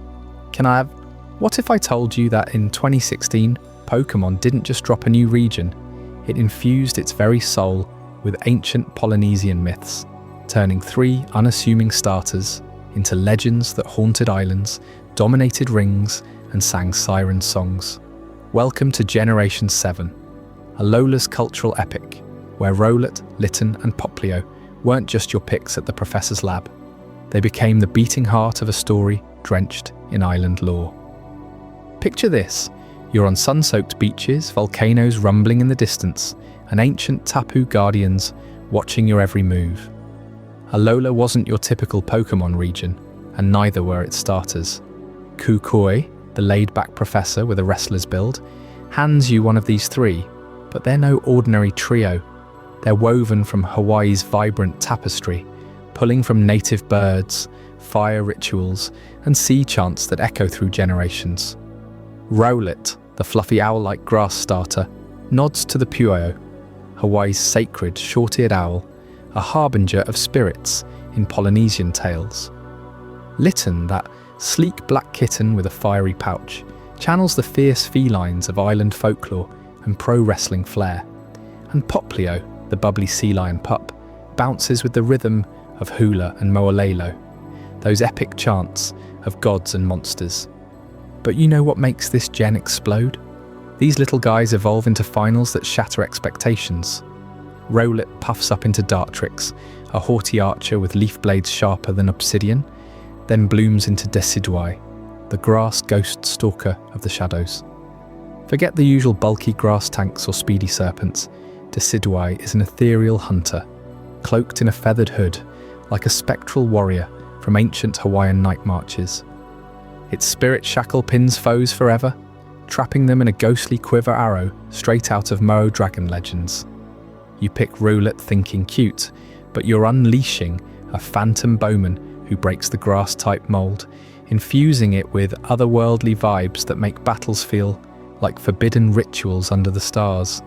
Now shift to Litten.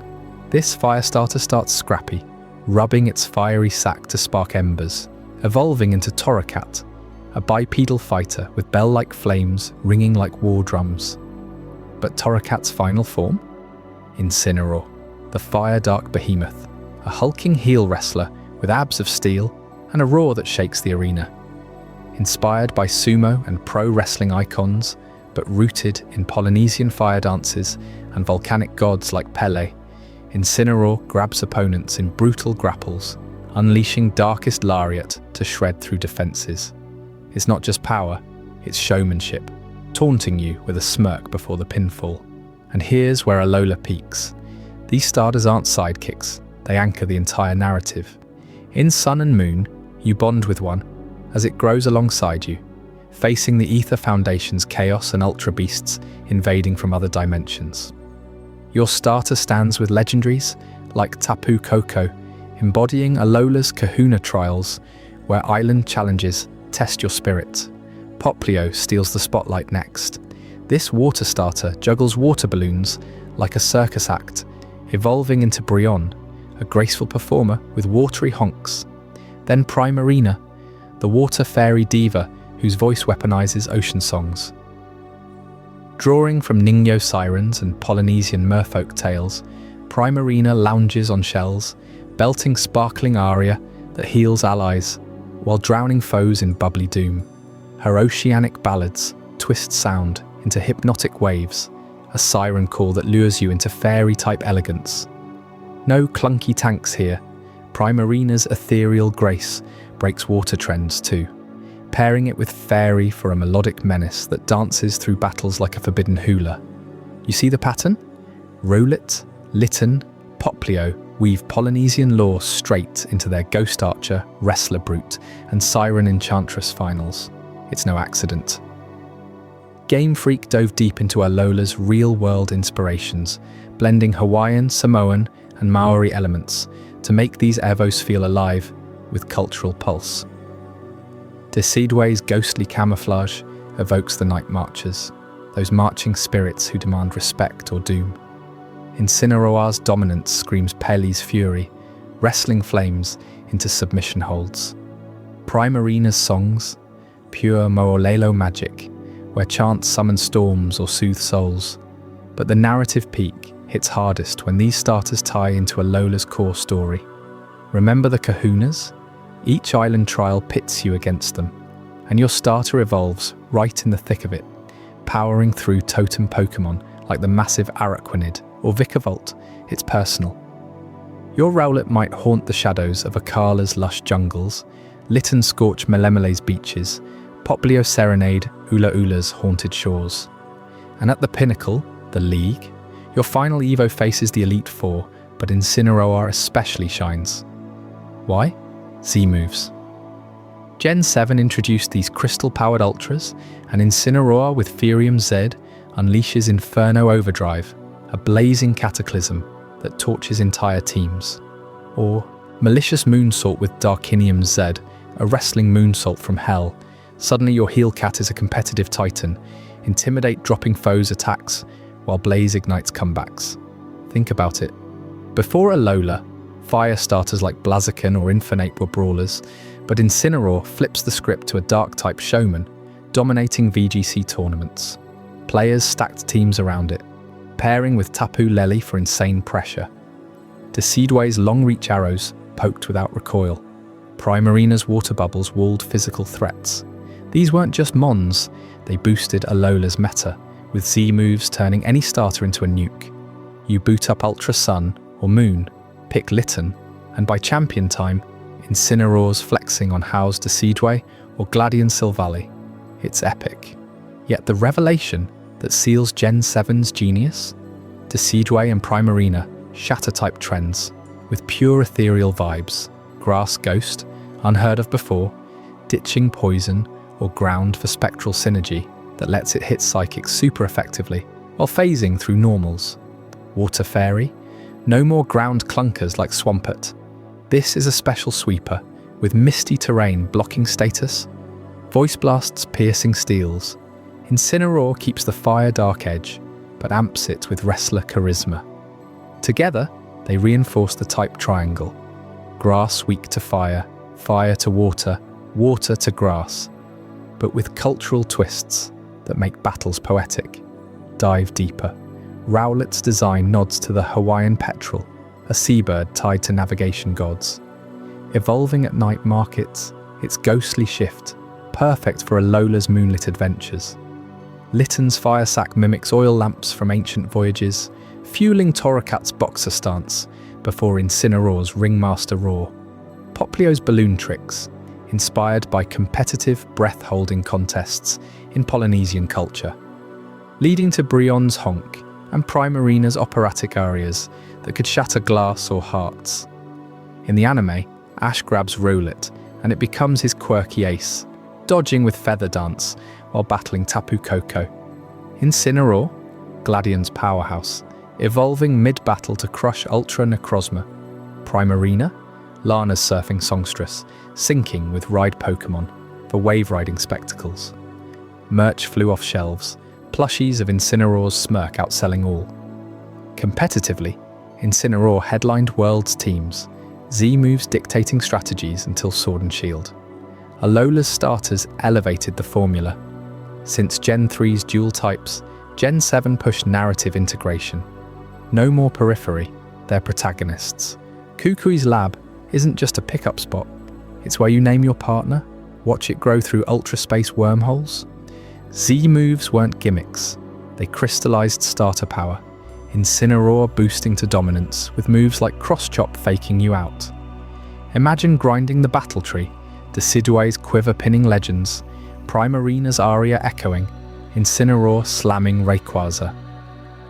Pure thrill, they honoured Polynesia without caricature, consulting cultural experts for authenticity. Decideway's cry mimics owl hoots from Big Island nights, Primarina's trill waves like ukulele strings. And that dominance, Incineroar claimed top usage in Smogon drafts, Intimidate plus fake-out stalling gods. Z Burn-Up turned it into a one-shot machine. Starters anchored Alola's story so tight, remakes Ultra Sun Moon let you catch all 3 post-game, weaving them into multiverse madness. You feel that cultural depth? It's why Gen 7 lingers. Rowlet haunting, Litten wrestling, Poplio singing, all peaking in a narrative where your choice shapes kahuna blessings and legendary bonds. But hold on, because if Alola's epic twisted lore into legendaries, wait until you hear how Gen 8's Galar crew turned starters into rock stars and spies. Up next, Chapter 9, Gen 8. You won't want to miss how Grookey drums up a revolution. Gen 8. In 2019, Pokémon Sword and Shield exploded onto the scene with starters that transformed every battle into a roaring stadium showdown. Grookey, Scorbunny and Sobble didn't just evolve, they headlined Gola's grand performance stage, channeling the region's British flair for football pitches, punk rock gigs and shadowy espionage thrillers. You know that rush when you pick your first partner? These 3 made it feel like you were signing up for the big leagues right from the start. Let's kick off with Grookey, the mischievous grass monkey swinging in from the misty moors of the wild area. Pint-sized drummer boy, banging away on his branch like it's the ultimate rhythm section. That stick isn't just a toy, it's his signature drumstick, evolving into the massive drum-beating move for Rillaboom, his final form.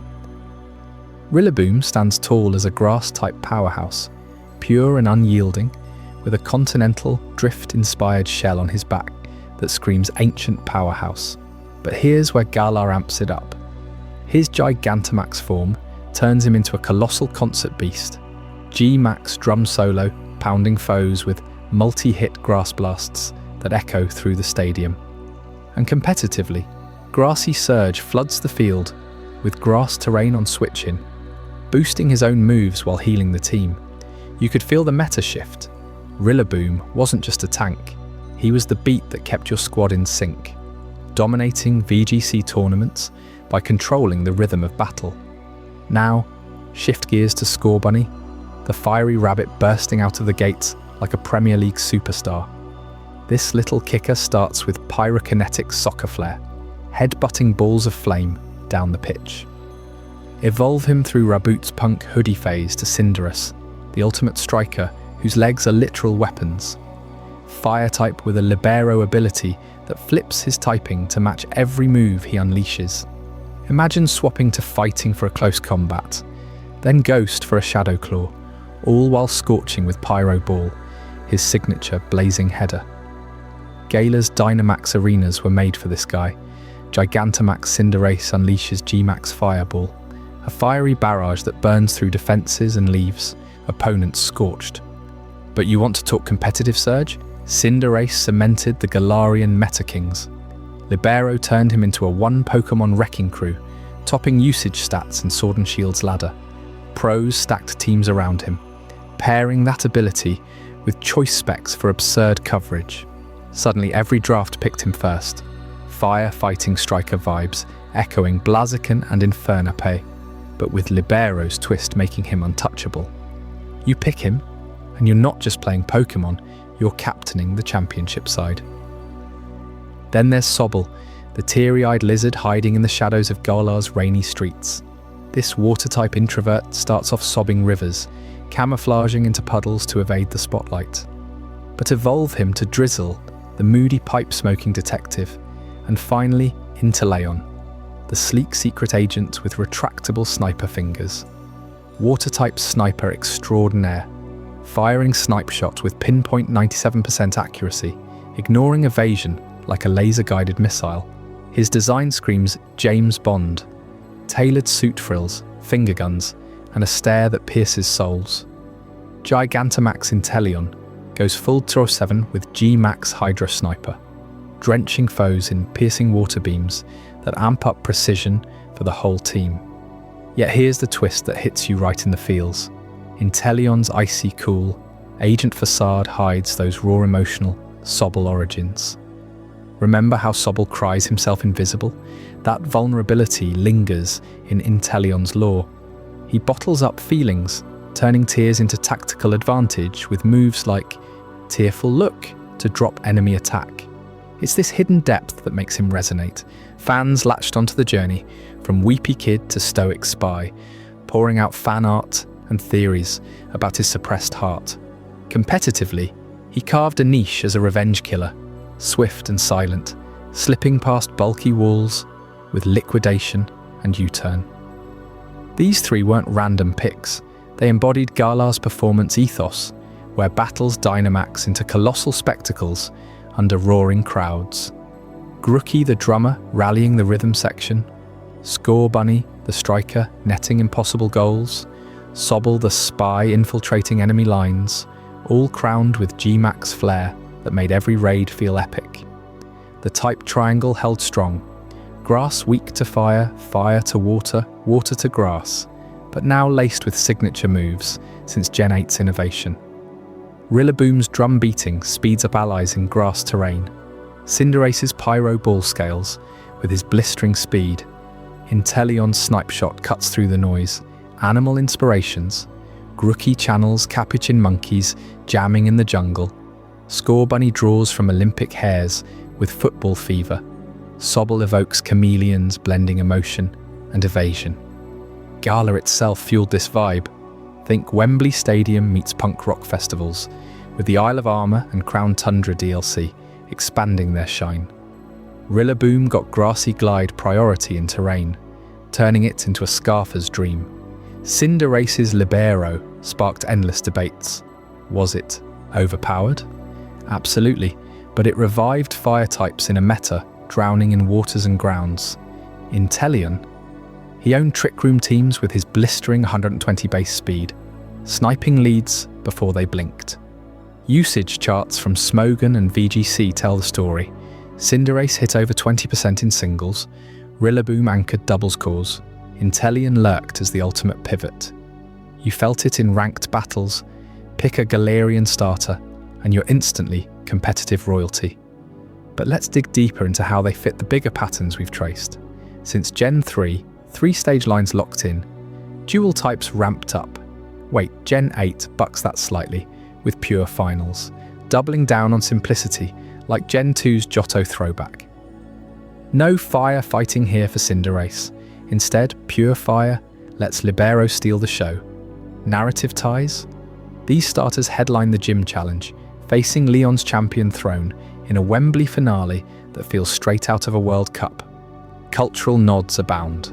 Rillaboom's drums echo British folk beats, Cinderace's footy obsession screams Manchester United, Inteleon's spy shtick riffs on MI6 intrigue. And media explosion. Anime episodes spotlighted their gigs. Merch flew off shelves. Score Bunny plushies were impossible to find. Competitive surge hit fever pitch with Sword and Shield's online boom. Libero Cinderace wasn't just good. He defined formats. Pair him with heavy-duty boots to ignore terrain, or Trick Scarf for speed control. Trainers printed money with that set. Rillaboom's grassy surge countered common electric threats, healing chip damage, while wood hammering through steals. Inteleon's sniper ability doubled crits, turning 50-50s into sure things. VGC Worlds teams, loaded with them, Meloetta, alongside Rillaboom for terrain synergy, Dragapult pivoting into Inteleon. You climbed ranks faster with these kings, feeling that Galarian pride swell. Yet emotional layers elevate them beyond stats. Grooky's endless energy mirrors your own starter hype, banging through plateaus. Score Bunny's grit? It's that underdog story, kicking past losses to glory. Sobble's arc, from hiding tears to calculated strikes, hits home for anyone who's powered through doubt. That twist in Inteleon's design? It's genius camouflage. His sleek agent shell cracks open to reveal Sobble's watery heart, making battles personal. Fans dissected it in forums. Does he ever cry under that suit? Theories flew, bonding communities tighter. Gen 8 pushed boundaries too. First wild area for open battles, max raid dens swarming with G-Max versions, hunt a shiny G-Max Rillaboom. Hours of sweat, but that drum solo payoff? Electric. Cinderace raids taught team synergy, Libero shining in boss phases. Inteleon's raids rewarded precision scouting. DLC fleshed them out.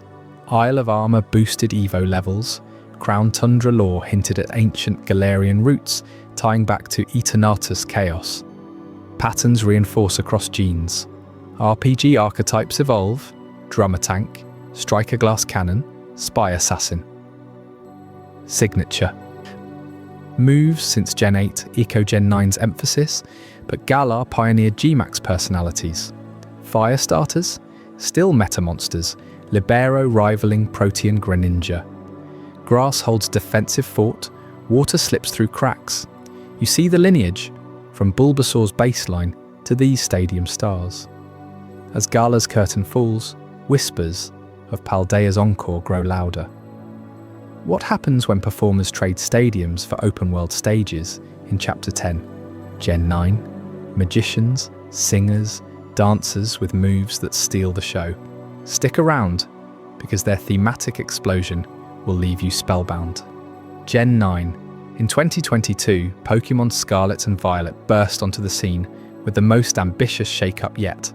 A truly seamless open world sprawling across the vibrant lands of Paldea, inspired by the sun-drenched coasts of Spain. And right at the heart of this freedom, your starter choice, now woven into a school adventure like never before. You pick your partner on day one at the academy, and from there, they strut their stuff alongside you in classes, battles, and epic treks. But these aren't just any grass, fire, and water trio. Sprigatito, Fuecoco, and Quaxley, they're pint-sized performers, ready to steal the show as a budding magician, crooner, and dancer, evolving into icons that blend artistry with raw power. Let's start with Sprigatito, that fluffy little grass kitten who looks like he just rolled out of a cozy siesta. From the moment you meet him in the Academy's opening ceremony, his playful pounces and leaf tricks hint at the showstopper he's becoming.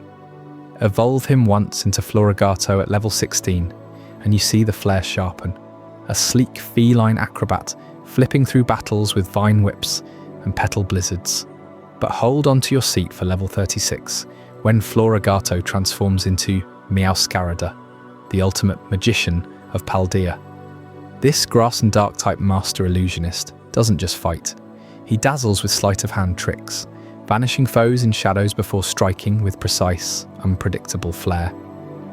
Picture this. You're roaming the open highlands, and Meowscarada conjures illusory boxes or explosive tricks that leave opponents baffled. His signature move, Flower Trick, is pure genius, a grass attack that always lands a critical hit, ignoring boosts or evasions. No wonder players raved about him, decking him out in top hats and capes for that theatrical vibe. Now, shift to Fuecoco, the fire crooner whose wobbly hips and rhythmic croaks scream future superstar. This chubby crocodile starts off humming eerie tunes from his egg-shaped head, like a lounge singer warming up. Hit level 16 for Crocodile, where his voice deepens into haunting melodies backed by fiery embers, perfect for those late-night Academy Jam sessions. Then at level 36, boom, Skeel Dirge emerges, a massive fire and ghost-type skeletal crooner whose skull blazes with blue flames. He's not your typical dragon or fighter. Skeel Dirge channels a ghostly opera singer, belting out notes that scorch souls. In the open world, you'll catch him serenading wild Pokémon into submission or boosting your team's morale during massive raids called Terror Raids. His Torch Song signature move? It blasts fire damage while jacking up his special attack, turning every performance into a power ballad that escalates the longer he sings. You feel that competitive edge right away, especially when his cries echo through Paldea's misty ruins, making battles feel like sold-out concerts. And don't sleep on Quaxley, the water-type duckling who's all polish and precision from the jump. With his pompadour and tiny tap shoes, he's auditioning for the dance floor at Naranja or Uva Academy. Evolve to Quaxwell at 16, and he amps up the footwork, splashing through puddles with aquatic spins. By 36, Quaquaval takes centre stage, a water and fighting type dancer whose rhythmic kicks and waves command the arena. Imagine free roaming the sandy beaches, where Quaquaval breaks out into samba-infused combos, flipping enemies with aqua jets and low sweeps.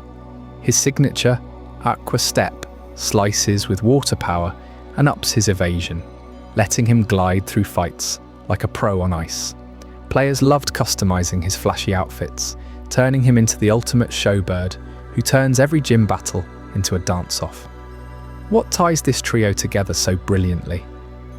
They're not random archetypes, they're Paldea's performing artists, perfectly synced to the region's school life narrative. You attend classes on Pokémon biology or art history, and your starter's there, reacting with tricks, songs, or steps that make lessons unforgettable. The open world amplifies it, too. No linear paths here. You might stumble into a flower festival where Meowscarada's illusions light up the night, or crash a beach party with Skeledurge's ghostly arias drawing crowds. Quaquaval, he's syncing steps with street performers in Porto Marinada. This integration isn't gimmicky, it's immersive, making your bond feel alive as you scale cliffs or dive into crater lakes together. Paldea's story even pivots around the Academy's treasures, with your starter by your side, uncovering ancient paradoxes and terrestrial phenomena. But the real magic, the unifying theme, shines through their typings and signature moves. Meowscarada's Grass Dark evokes a shadowy magician, pulling dark strings from the spotlight. Skeledurge's Fire Ghost fuses infernal flames with spectral vocals, like a cursed diva from folklore. Quaquaval's water fighting pulses with fluid martial dances, striking poses that blend grace and grit. Since Gen 8 kicked off signature moves, Gen 9 perfects them. Flower Trick's guaranteed crits make Meowscarada a trickster assassin. Torch Song's self-buffs turn Skeledurge into a special sweeper supreme. Aqua Step's dodge dance keeps Quaquaval weaving eternally. These aren't filler attacks, they're thematic payoffs that make each Evo feel like leveling up your stage presence. In competitive play, they dominate doubles formats, chaining tricks, songs, and steps into combos that overwhelm teams. You know what's even wilder? Their hidden abilities catapult these artists to competitive pinnacles, proving Paldea's starters aren't just cute, they're meta-defining monsters. Meowscarada unlocks Protean, the ability from Greninja's glory days, changing his type to match every move for stab on everything. Suddenly, your magician's flower trick hits neutral on anything, or he dark pulses steals without mercy. Skeledurge's Unaware ignores foe boosts entirely, letting his Torch Song melt setup sweepers like stat-boosted dragons. Quaquaval gets Moxie, snowballing attack after every knockout, turning Aqua Steps into a frenzy of watery knockouts. In VGC tournaments, these hidden powers made them staples, teams built around Protean scarves, Unaware walls, and Moxie cleaners. Imagine drafting your squad at Worlds. Do you slot Meowscarada to outplay prediction, Skeledurge to shut down dragons, Quaquaval to momentum shift? Fans debated picks endlessly on forums, with stats showing Quaxley edging out as the most chosen starter at launch, thanks to that dancer's relentless vibe. This artistic climax hits harder because Paldea emphasizes exploration over grinding. No more boxed-in routes, you're free to evo your starter mid-adventure. Signature moves popping off against Alpha Pokémon or Elite Four rematches. Culturally, it's spot on. Spain's flamenco, bullfighting grace, and festival magic infuse every design. Meowscarada's cape, pure matador misdirection. Skeledurge's croons, echoes of haunting flamenco cries. Quaquaval's samba, a nod to lively coastal carnivals. Game Freak nailed the evolution from Gen 8 sports stars to these refined performers. Secondary types, since Gen 6 now screaming archetype, Dark for illusion, Ghost for eerie tunes, fighting for choreographed combat. Players felt it personally. Launch day polls exploded with "Who's your Paldea ace?" Stories flooded Reddit of Meowscarada pranks in multiplayer picnics or Skeledirge solos in 6-star terror raids. Even DLC like the Teal Mask and Indigo Disc layered more spotlight, with Quaquaval headlining Blueberry Academy dances. Anime-wise, they stole episodes. Lico's Sprigatito evolving amid magical mishaps, while merch flew off shelves. Magician plushies, crooner figures, dancer keychains everywhere. Competitively, patches buffed them further. Torch Song's priority and sound-based movesets crushed legends. Yet what elevates Gen 9 above the pack? That hidden ability hook. Before Paldea, abilities shaped stars like Cinderace's Libero, but here they redefine roles. Protean Meowscarada dodges coverage weaknesses, becoming a revenge killer par excellence. Unaware Skeledirge laughs at Dragon Dance Garchomp or Swords Dance King Ambit, his ghost immunity shrugging off common threats. Moxie Quaquaval chains KOs in Sun teams, outpacing even Urshifu. Tournaments proved it. Top Cuts featured all three, their signatures synergizing in artist trios that unified. Paldea's theme on global stages. You pick one, but they all shine, reinforcing the type triangle while breaking molds. Deeper lore ties them to Paldea's paradoxes, time-warped beasts that mirror their Evos' dramatic flair. Meowscarada illusions past echoes, Skeledirge sings forgotten dirges, Quaquaval dances through temporal rifts. In the Academy's endgame, your starter confronts the big bads, moves like flower trick critting plot bosses. It's peak narrative glue, your performer's arc mirroring your journey from newbie to champion. But how did Game Freak lock in this formula, where every starter demands a full 3-stage glow-up, turning basic beasts into legendary partners?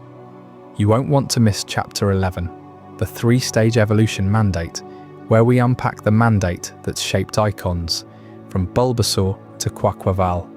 Stick around, it's the evolution secret you've been waiting for. The 3-stage evolution mandate. Generation 3 didn't just introduce Hoenn's vibrant world, it locked in the 3-stage evolution mandate for every starter that followed, transforming your pint-sized pick into a towering titan through 2 epic growth spurts. Think about it. From a scrappy base form to a mid-stage powerhouse, straight to a final evolution that screams legend. This structure became the unbreakable backbone of starter design, supercharging the power fantasy that hooks you every single game. You start with something adorable, vulnerable even, like Trico clinging to a branch. One evolution later, Grovyle slicing through foes with blade arms, and bam, Sceptile emerges, a emerald blur dodging attacks while shredding with Leaf Blade. That progression, it's pure adrenaline. Torchic waddles cutely, Combusken kicks with budding flames, then Blaziken explodes onto the scene, a fiery fighter blending Blaze Kick with martial arts fury. Mudkip's goofy grin hides potential. Marshtomp bulks up Muddy, and Swampert, an amphibious behemoth, grounding earthquakes while surfing tsunamis. Game Freak nailed it here. Consistent 3 stages across the trio meant no matter your choice, you felt that godlike growth, your team anchor evolving in sync with your journey from newbie to champion. This mandate amplified everything. Before Gen 3, evolutions felt foundational but scattered. Now, they were engineered for maximum payoff. Each stage builds identity. Base forms cute and thematic, middles bridge with new moves and looks, finals deliver the type synergy and stats that dominate leagues. You pick grass for coverage, fire for offense, water for reliability, and watch them all scale equally. Sceptile's speed fantasy hits 120 base, Blaziken's attack punches 120, Swampert's HP and defense tank at 110 each. It's balanced escalation, making your starter feel destined for greatness, not just a lucky break. But here's the twist that rewrites what you thought you knew. Generations 1 and 2 weren't bound by this rigid mandate. They hid a genius flexibility that let early designers experiment wildly, setting the stage for the lock-in. Gen 1's Kanto trio established the baseline. Sure, but with room to breathe. Bulbasaur's line went Dino Frog to Seed Beast Venusaur, Charmander scorched to Charmeleon Punk, then Charizard Dragon Icon, Squirtle shelled up to Wartortle Diver, and Blastoise Cannonade. All 3 stages, yet pure chaos in themes. No dual types mandated, just raw animal evos. Bulbasaur's Grass Poison. From the start bent rules, Charmander's Fire Purity, flexed into flying later via Mega. Squirtle's Pure Water, let it evolve into any tank role. Flexibility reigned. They weren't forcing dual-typed finals or RPG archetypes yet. Jump to Johto, Gen 2, and that flexibility shines brighter, almost defying the future mandate. Chikorita's leafy cuteness blooms to Bayleaf Dancer, then Meganium Pure Grass Healer. Defensive bulk without a secondary type crutch. Cyndaquil's Backflames ignite Quilava, Speedy, then Typhlosion Pure Fire, Special Blaster, no fighting kick needed. Totodile chomps to Croconaw Brawler and Feraligatr Pure Water Physical Menace, jaws like a Croc King. These were the purest finals ever, adhering to the type triangle without extras. Why? Johto as a sequel region emphasized continuity from Kanto, testing defensive grass, special fire, physical water rolls before the physical special split flipped everything. No lock-in pressure. These exceptions let Game Freak play loose, hiding how flexible starters could be before mandating structure amplified the fantasy. You see it now, right? Early Gens' so-called exceptions weren't flaws. They were brilliant tests of potential. Gen 1 proved 3 stages work for any animal inspo, from turtles to lizards. Gen 2 stripped to basics, all pure types, proving starters thrive without crutches. That hidden flexibility paved the way for Gen 3's mandate, where consistency turned experiments into a formula you crave. Pick any Hoenn starter, and those evolutions hit harder, because they built on Kanto Johto freedom. Fast forward, and the mandate holds firm through Sinnoh's Gen 4. Turtwig Turtles to Grottle Fortress, then Torterra Grass Ground Continent Carrier. Tank Fantasy locked. Chimchar Monkeys to Monferno Agile, then Infernape Fire Fighting Blaze Brawler. Physical, special, split making it a mixed monster. Piplup Penguins to Prinplup Noble, then Empoleon Water Steel Emperor Swordsman. Dual types everywhere, RPG vibes cranked, each stage previewing the finals role. Your starter doesn't just grow, it roleplays your hero's class. Unova's Gen 5 doubles down. Snivy Serpents to Servine Elegant, then Superior Pure Grass Speed Demon with Contrary boosting. Tepig Pigs to Pig Knight Fighter, then Embor Fire Fighting Wrecking Ball. Oshawott Otters to Dewott Blades, then Samurott Water Samurai Slicer. Return to basics, but 3 stages mandate ensures power spikes align. Superior's Leaf, Storm Reverses to Glory, Embor's Bulk Crushes, Samurott's Swords. Dance carves paths. Kalos Gen 6, Knight, Mage, Ninja Perfection. Chespin Nuts to Quilladin Armor, then Chestnut Grass Fighting Guardian. Fennekin Foxes to Braixen Wand, then Delphox Fire Psychic Blaze. Froakie Frogs to Frogadier Tongue, then Greninja Water Dark Ninja Shadow. Greninja's Protean swaps types mid-battle. Mandate's growth culminates in competitive godhood. You evolve it, and suddenly it's everywhere in VGC. Alola's cultural depth in Gen 7. Rulet Owls to Dartrix Archer, then Decidueye Grass Ghost Spectral Bowman. Litten Cats to Torracat Reckless, then Incineroar Fire Dark Wrestling Heel. Poplio Seals to Brionne Performer, then Primarina Water Fairy Diva Songstress. Narrative ties make evolutions feel story-driven. Z moves adding Burst. Gala Gen 8 performs. Grookie Drums to Thwacky Band, then Rillaboom Grass Drummer Quake Boss. Scorbunny Rabbits to Raboot Cool, then Cinderace Fire Striker Libero Trickster. Sobble Lizards to Drizzle Sniper, then Inteleon Water Agent Spy. G-Max forms Loom Large, Paldea's Gen 9 artists, Sprigatito cats to Florigato trickster, then Meowscarada grass, dark magician, Fuecoco crocs to Crocalor singer, then Skeledurge fire ghost, opera ghost, Quaxley ducks to Quaxwell stylist, then Quaquaval water fighting samba dancer. Signature moves seal the fantasy. But hold on, the mandate faced shake-ups that disrupted, then turbocharged it. Mega evolutions in Gen 6 hit Gen 1 hardest. Venusaur Mega Bulks, Poisonous, Charizard Mega X, Dragon Fighter, or Y Skyblaze, Blastoise Mega Cannons Mega. Temporarily, a fourth stage, right? It broke the three-stage purity, but amplified fantasies. Your Kanto fave gets a post-game glow-up, Evo journey extending into Super Boss territory. Gen 3's Blaziken Mega Kicks Eternal, Sceptile Mega Dragon Rages, Swampert Mega Grounds Deeper. Gen 7 Z moves for all, but Incineroar Z Incineroar flexes Wrestler Ultimate. Disruption? Sure, extra power layer. Enhancement? Absolutely. Your final Evo unleashes Region Legend status. Gen 8 G-Max, Rillaboom drums massive, Cinderace scores gigantic, Inteleon spies enormous, Gigantamax as temporary Mega Disruptor, but it spotlighted starters in Dynamax raids, Evo Mandate peaking in spectacle. These twists, Mega, Z, G-Max, temporarily disrupted the clean three-stage arc, tempting a fourth form. Yet they enhanced the core fantasy. Your starter isn't done evolving. It adapts to new mechanics, staying relevant across eras.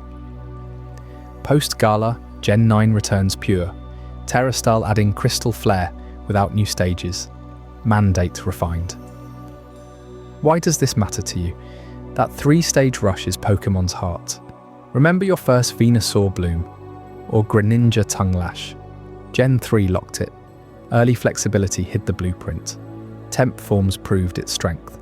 Every choice, every level up, builds you as trainer god. You've lived this mandate 9 gens strong.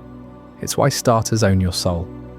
But those dual types, especially one combo sparking endless debates, that's where things heat up. Stick around for Chapter 12, Fire Fighting Firestorm and Type Trends, because the typing wars that followed this evolution mandate will blow your mind. I hope you're as amazed by this as I am. If you want to stay updated on more content like this, make sure to subscribe and join our community of curious minds. Trust me, what's coming next will challenge everything you thought you knew. Fire Fighting Firestorm and Type Trends. 3 generations straight, every single fire starter's final evolution became a fire-fighting type. Blaziken, Infernape, Emboar. You pick your fiery little buddy early in the game, watch it grow into this blazing brawler, and suddenly the type chart feels like it's on repeat. But what started as a bold design choice exploded into full-blown fan wars over lazy patterns, pushing Game Freak to shatter the mold and redefine how starters evolve. Let's rewind to Hoenn Generation 3, where it all kicked off. Torchic hatches as this adorable chick evolves into Combusken, the scrappy fighter with kicks that could shatter rocks, and then Blaziken bursts onto the scene. Fire and fighting, a combo that's pure aggression, blending flames with martial arts fury. Fans loved it at first. Blaziken's speed and power made it a standout, especially with moves like Blaze Kick lighting up battles. It fit Hoenn's tropical, high-energy vibe perfectly, like a fiery kickboxer ruling the gyms. You could feel the shift, right? Fire wasn't just about special attacks anymore, it was physical dominance too. Fast forward to Sinnoh, Gen 4. Chimchar swings in, all playful monkey energy, turns into Monferno, then Infernape unleashes, another firefighting powerhouse. This time, it's got that RPG flair, a fast martial artist zipping around with close combat and flare blitz. The physical special split had just dropped, and Infernape thrived on it, smashing through teams with raw power. Players raved about its versatility, how it could sweep entire leagues if you played it right. 2 in a row now, and nobody batted an eye. It felt intentional, like Game Freak was crafting these ultimate attackers to counter the meta. Then Unova hits, Gen 5, and Tepig enters the fray, Piglet to Pignite to Embor. Guess what? Fire fighting again. Embor charges in with Heat Crash and Hammer Arm, a bulldozing wrestler type. But here's where the spark ignites the firestorm. Fans started whispering, then shouting. 3 identical typings in a row. Is this lazy design? Copy-paste evolutions? Forums lit up with threads like Game Freak ran out of ideas, or why does every Firestarter need to punch things? You remember those days, scrolling Reddit or Cerebi, seeing the rage build. Embor got hit hardest, called a generic brawler, despite its unique sumo-inspired bulk. Sales were fine, black and white were hits, but the backlash forced a reckoning. Players demanded diversity. Why not a mystic fire type? A speedy pure blazer? Something fresh to break the cycle. Game Freak heard you loud and clear. Enter Kalos, Generation 6, and Fennekin. This clever fox kitsune starts with Embertrix, evolves to Braixen with that magical wand, and Delphox arrives as Fire Psychic. Boom pattern broken, no more fists, now it's Psychic Flames, Future Sight mixed with Fire Blasts. Perfect for the Mage archetype in Kalos' RPG class theme. Delphox channels mystical energy, predicting moves while scorching foes. Fans cheered the pivot. It wasn't just different, it matched the elegant, fairy tale French vibes of the region. Suddenly fire felt intellectual, strategic, not just brute force. That diversification didn't stop. Alola's Litten prowls in as a street cat, Torracat amps the edginess, and Incineroar roars as Fire Dark. A heel wrestler, slamming opponents with Darkest Lariat and Flare Blitz. Dark typing amps the villainous flair, dodging fairies while embracing Polynesian sumo lore. No fighting here, it's shadowy intimidation instead. Then Galar's Scorbunny bounces as a soccer kid, reboots all attitude. Cinderace scores as pure fire, a striker pure and simple. Libero letting it switch types mid-match like a pro athlete. Finally, Paldea's Fuecoco, the crocodile clown, Crocolore croons. Skeledirge haunts as Fire Ghost, a ghostly singer whose cries curse teams, tying into Spain's flamenco passion. See the genius. From Gen 6 on, those secondary types, Psychic, Dark, Ghost, snap perfectly into archetypes. Delphox the Psychic Mage weaves spells. Incineroar, the Dark Wrestler cheats and taunts. Skeeldirge, the Spectral Crooner, chills souls with opera flames. No more brawler blaze, it's tailored flair that elevates the stories. You pick Fennekin now, and it feels like unlocking a wizard's grimoire, not just another puncher. These choices diversified the roster, silencing the critics and sparking new favourites. Cinderace even went pure to emphasise speed and skill, proving fire doesn't need a crutch. But this firestorm reshaped more than just flames. It rippled across the trio, especially water starters, whose tank role started evolving into wild new identities.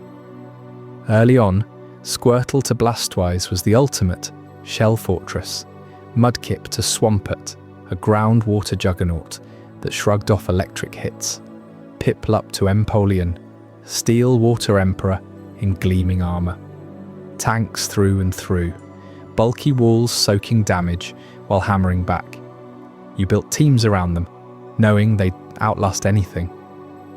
Gen 5's Oshawott to Samurott kept some edge with its samurai shell, but Unova pushed boundaries. Then Greninja in Gen 6 flips the script. Froakie the Ninja Frog to Greninja, Water, Dark Spy. Protean switching types, Battle Bond in Sun and Moon, making it a mega threat.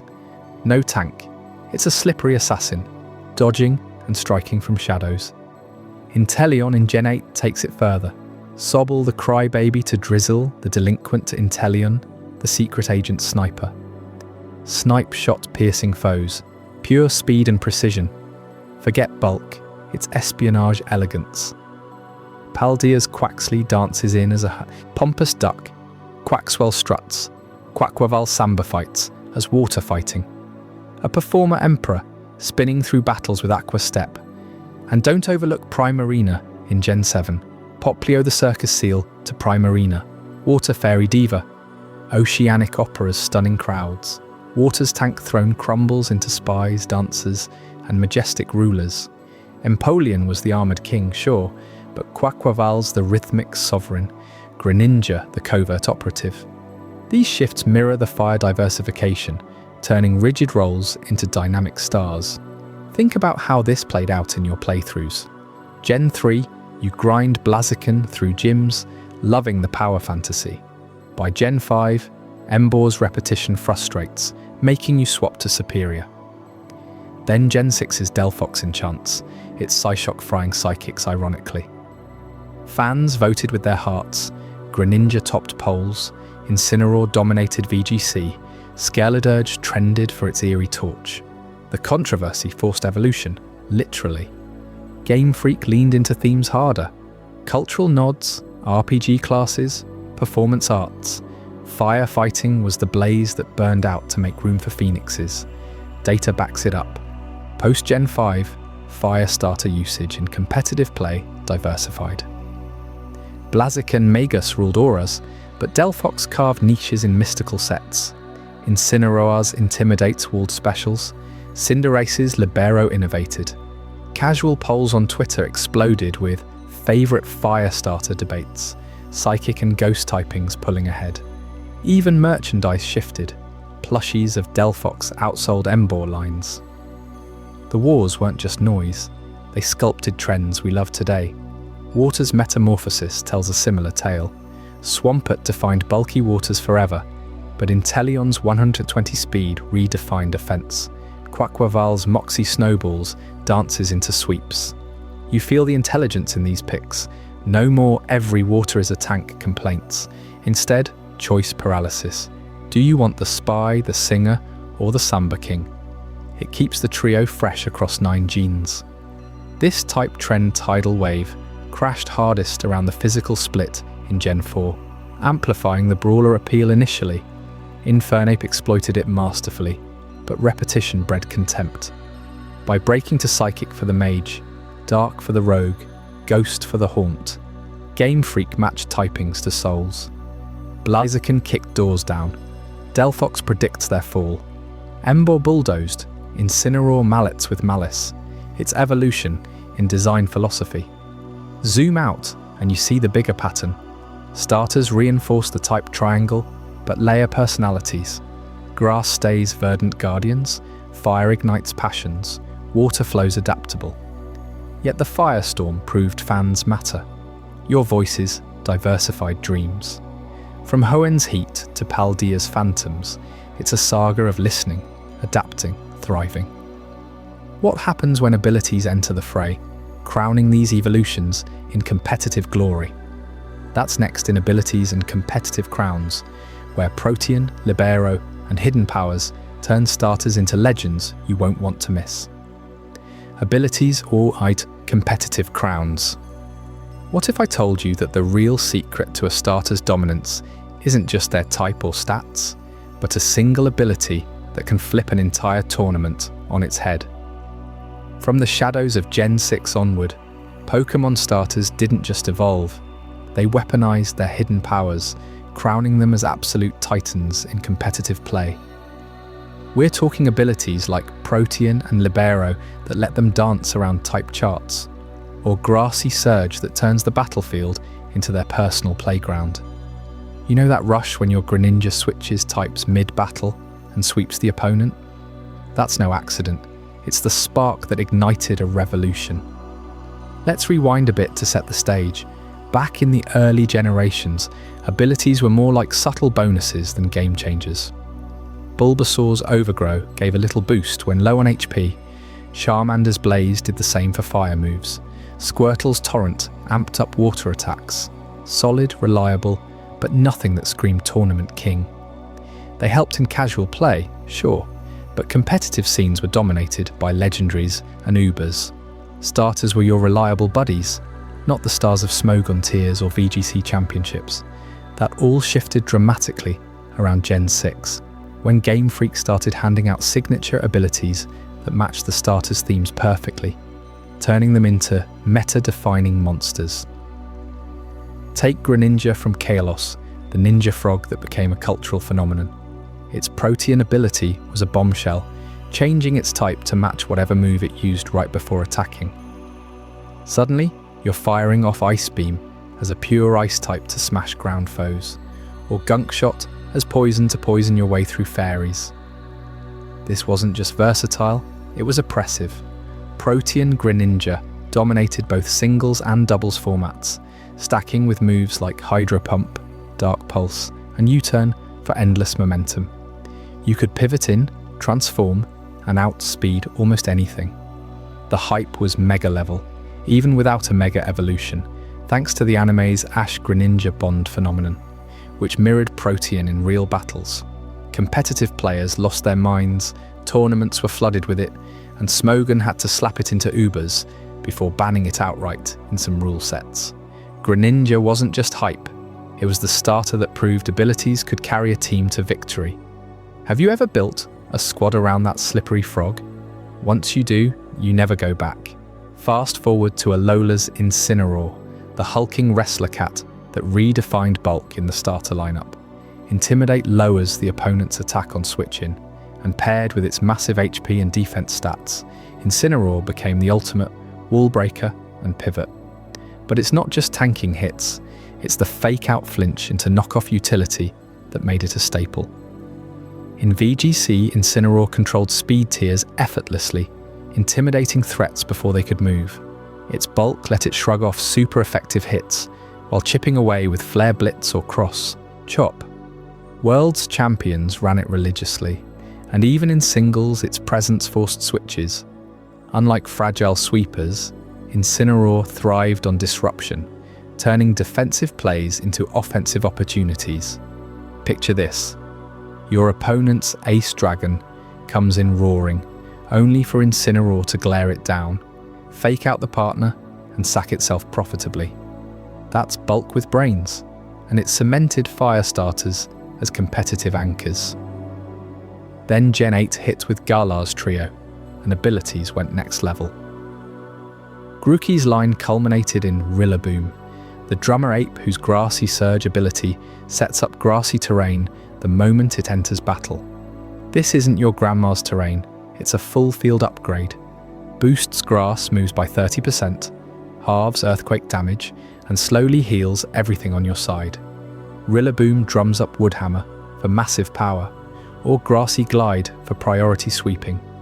In doubles, it's terrain control personified, supporting allies while slamming drums on foes. Competitive analysts called it the king of hazard control without hazards, dictating match pace like a conductor. You switch it in against stall teams, terrain pops, and suddenly their physical attackers are neutered. Rillaboom's not flashy like Greninja, but its reliability won world's titles, proving terrain manipulation turns a simple grass starter into a tawny titan. Don't sleep on Cinderace, the soccer striker rabbit with Libero, Protean's spiritual successor. Libero does the exact same type switch trick, but optimized for Gen 8's faster meta. Pyro Ball becomes a 120 power fire move on a fire-type Cinderace. Court Change flips hazards, High Jump Kick crushes steals. It's a revenge killer extraordinaire, abusing Technician-boosted Pyro Ball for Sun teams, or just outpacing everything with its blazing speed. Libero made Cinderace a top OU pick, banned to Ubers in some formats for its sheer coverage. Pair it with G-Max Fire for doubles dominance, and you've got a starter that scores goals while burning the net. Scorebunny's line embodied Gen 8's sports theme, but Libero was the MVP award. Inteleon got Sniper for critical hits, solid but not crown level, yet the trio as a whole showcased how Gen 8 signatures elevated starters. G-Max forms added flair, but abilities were the core. These weren't random buffs, they synergized with signature moves, like drum beating for Rillaboom's speed drop, or Pyro Ball's power scaling. Starters went from sidekicks to headliners, filling every tournament deck. Now, the twist that redefined everything. Gen 9's hidden abilities for Paldea's performers. Game Freak pulled out all stops, giving these starters HAs that weren't just good, they rewrote viability forever. Sprigatito evolves to Meowscarada, the magician cat, and its hidden Protean returns, like a encore. Yes, Protean on a grass dark speed demon with Flower Trick, a guaranteed crit grass move that ignores defense drops. Switch to dark for knockoff, or fighting for triple axle. Meowscarada zips. At base 123 speed, Protean letting it revenge kill anything, crit after crit. In Scarlet and Violet's open meta, it's a paradox abuser, breaking stall and hyper offense alike. Before Gen 9, Protean was nostalgic. Now it's evolved, making Meowscarada a fresh terror. Fuecoco's Skeledirge, the crooner croc, hides unaware as its HA. Unaware ignores stat boosts entirely, so your opponent's Dragon Dance or Swords Dance? Meaningless. Skeledirge tanks with Torch Song's special attack boost, Shadow Ball for coverage, and Slack Off recovery. Fire Ghost typing laughs at common threats, and Unaware lets it wall set up sweepers that plagued Gen 8. In VGC Terrestrialization era, Terrafire Skeeldirge with Unaware just sits there, outspeeding boosted foes and ochcoing back. It's bulkier than Incineroar in special lanes, turning mirrors into slaughters. Quaxley's Quaquaval, the dancer duck, packs Moxie as high.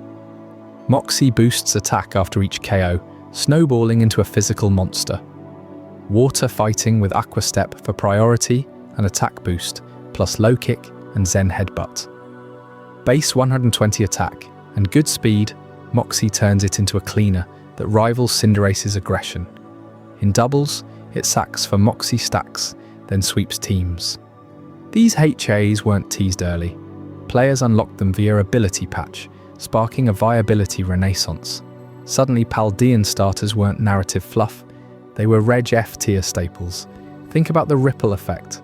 Gen 8 and beyond signatures like Protean, Libero, Grassy Surge are transformed starters into tawny titans. But Gen 9 has added layers of unpredictability. Greninja's mega hype set the blueprint, Incineroar's bulk the standard, Rillaboom's control the strategy. Now every ladder climber Worlds run features these beasts. Remember that 2023 VGC, where Rillaboom terrains denied Earthquake spam, or Meowscarada Protean critting through Terra types? That's the crown jewel of starter evolution. But abilities don't exist in a vacuum. They amplify those RPG archetypes we've traced. Torterra's overgrow tanks like a knight. Infernape's blaze fuels martial fury. Empoleon's torrent pierces steel armor. Gen 5's Superior got contrary for reverse stat drops via Leaf Storm, a precursor to this power creep. Embor's sheer force was raw power. Samurot's shell armor clutch. Even Gen 7's Decidueye with long reach for contactless Spectral Thief, stealing boosts without recoil. Primarina's Liquid Voice turned sound moves water type, synergizing fairy water beautifully. Competitive crowns mean bans, tiers, and legacies. Greninja's Protean ban reshaped Gen 6 OU, forcing anti-pivot tech. Incineroar's Intimidate meta warped doubles forever, with 60% usage at peaks.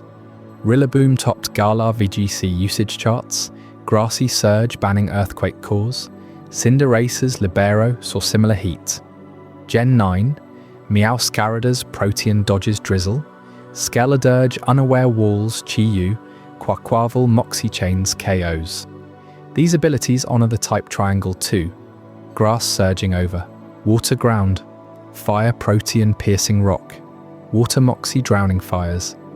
You felt it in your own battles, right? That moment your starter's ability procs, and the tide turns. It's why starters aren't just picks at the professor's lab. They're investments in glory. From baseline boosts to meta warpers, abilities crowned them eternal. And just when you think we've unpacked every layer of their power, hold on, because up next in Chapter 14, Cultural Inspirations Unleashed reveals how real-world myths, animals, and traditions breathed life into these designs. Secrets that will make you see your favourite starter in a whole new light. You won't want to miss it. Cultural Inspirations Unleashed. Did you know that every single Pokémon starter isn't just a cute critter with type advantages, but a direct channel to the heartbeat of its home region? pulling from ancient myths, street sports, and high art traditions that span the globe. We're diving deep into how these pocket monsters became cultural ambassadors, decoding the DNA that turns Kanto's wild beasts into Paldea's dazzling performers, and exploding into a media frenzy that sold billions. Let's crack open the region DNA first, starting right where Pokémon began, in Kanto. Those original starters, Bulbasaur, Charmander, and Squirtle, they scream primal beasts straight out of Japanese wilderness lore. Bulbasaur's dinosaur-frog hybrid nods to ancient kaiju vibes and yokai spirits lurking in foggy forests. Charmander's flame-tailed lizard evokes the fiery salamanders from European alchemy that Japanese artists twisted into dragon myths. And Squirtle, that's your armoured turtle warrior inspired by the minigame, those long-lived river guardians from Shinto tales. You pick one, and you're channeling Japan's love for mythical creatures that blend cute with ferocious, setting the savage baseline for everything that follows. Fast forward to Johto, and the DNA evolves subtly, staying rooted in beastly purity. Chikorita's leaf collar and bayleaf grace pull from elegant forest spirits, like the Kodama tree guardians. Cyndaquil's quills and fiery back echo hedgehog folklore turn volcanic, and Totodile's chomping jaws mirror the gator-like water beasts in old samurai stories. It's still Animal Kingdom raw power, but with a sequel polish that whispers tradition. Then Hoenn hits, and things get tropical beast mode. Trico's gecko agility draws from Madagascar chameleons mixed with Southeast Asian vine swingers. Torchic's chicked combuskin blaze channels cockfighting roosters, reimagined as kung fu birds. And Mudkip's mudskipper antics straight up ape amphibious fish from Australian coasts that Japan adores in aquariums. Hoenn's DNA is island survivalist beasts, rugged and ready for volcanic adventures. Sinnoh takes it mythic. Turtwig's continental tortoise becomes Torterra, a walking world tree island straight from Norse Yggdrasil. Vibes filtered through Ainu earth gods. Chimchar's monk-like flames, Byrth, Infernape, the brawling ape echoing Himalayan Yeti warriors, and Piplup's penguin emperor struts like Antarctic royalty with steel armor from feudal samurai plating. You're not just training Pokémon here, you're summoning legends from icy tundras and ancient myths. Unova keeps the beast core but urbanizes it. Snivy's serpentine royalty slithers like Egyptian cobras in a concrete jungle. Tepig's pig wrestler bulk roars from American farmyard hogs turned gladiators. And Oshawott otter samurai slices, with shells inspired by Native American shell gorgets. It's beasts meets big city grit. But here's where the cultural floodgates burst wide open in Kalos. Chespin's chestnut knight armour, pure medieval French chivalry. Fennekin's fox mage ears, and stick-channel Celtic druid foxes, and Harry Potter wizardry with a Parisian twist. Froaki's ninja frog leaps from Japanese shinobi lore, mixed with French ballet grace. Greninja's dark water edge made it a global icon, but the DNA as European fantasy RPG classes come alive. Now, Alola unleashes the spirits.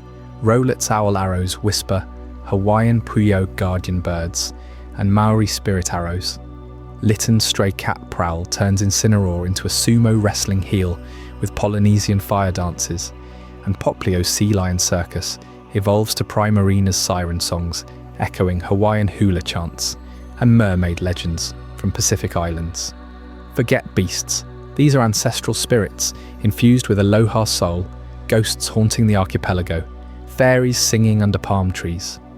You feel the island pulse every time Decidue looses a spectral shot. Galar cranks it to sports mania. Grookey's stick drummer bangs like British punk rockers, and tribal drum circles from Celtic festivals. Scorebunny's rabbit footballer kicks with Premier League fury, blending UK soccer hooligan energy with hair myths from English folklore, and Sobble's chameleon spy slinks through London fog like a Bond agent with gecko camouflage. Rillaboom pounds stadiums, Cinderace scores hat-tricks, Inteleon infiltrates with sniper precision. Galar's DNA is sweat, cheers, and competitive roar, turning starters into athletic superstars. Paldea seals the cultural masterpiece with pure arts explosion.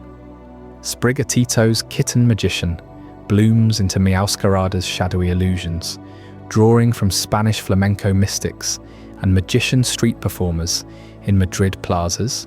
Fuecoco's croc singer croons ghostly opera like Zarzuela ghosts from Barcelona theatres, and Quaxley's duck dancer struts Quaquaval's samba fighting flair, fusing Latin dance battles with Spanish bullfighter poise. It's performing arts incarnate, every evolution a spotlight moment in Iberia's vibrant fiesta culture. You see the progression? From Kanto's untamed beasts prowling misty mountains, through Alola's ethereal island spirits, whispering ancient chants, Galar's pulse-pounding sports arenas, to Paldea's glittering art stages. Each region doesn't just slap on a theme, it decodes its real-world soul into these starters, making your choice feel like picking a cultural avatar. Grass for earthy guardians, fire for passionate performers, water for fluid mystics, all twisted through global lenses from Japan to Polynesia, Britain to Spain. But the real magic? How this cultural DNA ignited a media supernova. Starters didn't stay in games, they burst into anime empires. Think Ash's Bulbasaur tanking gym battles in the OG series, or Greninja's bond with Ash in XY, sinking water shurikens in epic arcs that mirrored ninja lore. Serperia coiled through Unova's royal intrigues, Empoleon commanded Sinnoh seas like a steel emperor. Alola's Rowlet became Go's feathered sidekick, dodging ultra beasts with spirit precision, while Incineroar body-slammed foes in Sun and Moon, its wrestler persona stealing episodes. Merch empires followed. Bulbasaur plushies flooded Tokyo streets in the 90s, but Gen 7, Decidueye hoodies, Primarina figurines, and Incineroar masks outsold everything, tapping Hawaiian tourism vibes. Galar's Cinderace soccer jerseys flew off shelves during World Cup hype. Rillaboom drum kits for kids echoed Glastonbury festivals. Paldea's Meowscarada magic trick sets and Quaquaval dance mats turned playgrounds into theatres. Billions in revenue, because who doesn't want a Skeledirge opera singer on their shelf crooning ghostly ballads? And the crossovers? Incineroar takes the cake. That fire dark heel wrestler didn't just dominate Alola, it jumped into WWE collabs, with wrestlers donning Incineroar gear for Royal Rumble entrances, pyro exploding like Darkest Lariat. Cinderace guest starred in FIFA tie-ins, scoring virtual goals. Greninja infiltrated Smash Bros as a Protean ninja, while Primarina sang in Idolmaster crossovers. These aren't accidents. The cultural hooks make starters perfect for global mashups, turning Pokémon into a cultural juggernaut. Now that global hook tying it all together. How starters embody RPG classes across these worlds. Kanto's baseline? Bulbasaur the tanky druid, Charmander the berserker pyromancer, Squirtle the shielded guardian. Johto refines, Chikorita support healer, Cyndaquil glass cannon mage, Totodile brute fighter. Hoenn diversifies, Trico rogue scout, Blaziken monk striker, Swampert earthwooden. Sinnoh legends, Torterra worldbearer paladin, Infernape whirlwind assassin, Empoleon imperial knight. Unova basics reloaded, Serperia elegant battle mage, Embor flaming berserker, Samurott blade ronin. Kalos nails it, Chesnaught guardian knight, Delphox arcane sorcerer, Greninja shadow rogue. Alola spirits, Decidueye ghostly ranger, Incineroar dark brawler, Primarina enchanting bard. Gala performers, Rillaboom rhythmic shaman, Cinderace agile striker, Inteleon stealth infiltrator. Paldea artists, Meowscarada trickster illusionist, Skeledirge spectral troubadour, Quaquaval rhythmic dancer fighter. From Polynesia's spirit shamans in Alola to Spain's dramatic toreros in Paldea, these RPG archetypes let you roleplay across cultures. Pick Sprigatito, and you're a magician weaving shadows in Andalusian nights. Choose Fuecoco, haunt stages with ghostly croons like a flamenco phantom. Quaxley, battle dance through fiestas, its genius design, making every starter a class fantasy flavoured by its homeland. This cultural unleashing didn't just deepen the lore, it hooked billions, from kids mimicking Incineroar's suplexes to collectors hunting region-themed merch drops. You feel it when you boot up Scarlet or Violet, your Quaquaval samba spinning through Paldean ruins, or replay Sun for Litten's prowl. The DNA pulses through every battle, every evolution. But wait until you see how these cultural powerhouses fuse with gameplay and story in ways that redefine choice itself. Up next in Chapter 15, Narrative and Gameplay Synergy, where we uncover the mind-blowing ways starters don't just inspire cultures, but orchestrate entire game worlds around your pick.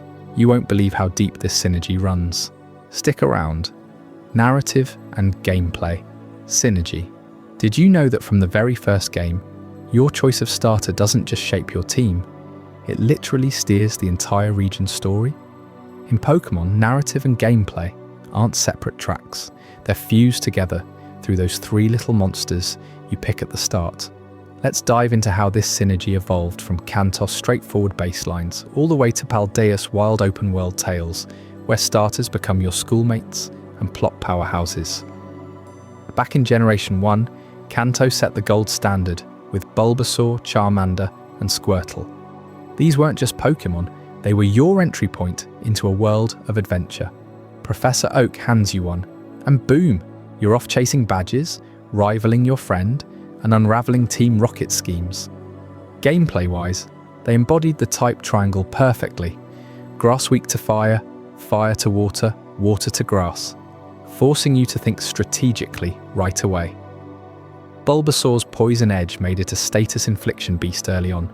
Charmander grew into a special sweeper with its dragon-like flair, and Squirtle tanked hits like a boss. The narrative synergy. Your starter was your constant companion, evolving alongside your journey from New Bark No, Pallet Town newbie to champion. No deep lore dumps, just pure personal progression that mirrored your battles. Fast forward to Johto in Gen 2, and the synergy deepens with Chikorita, Cyndaquil, and Totodile. As a sequel region, it built directly on Kantos' blueprint. Your starter joins you in a more mature story, tying into legends like Ho-Oh and the return of old rivals.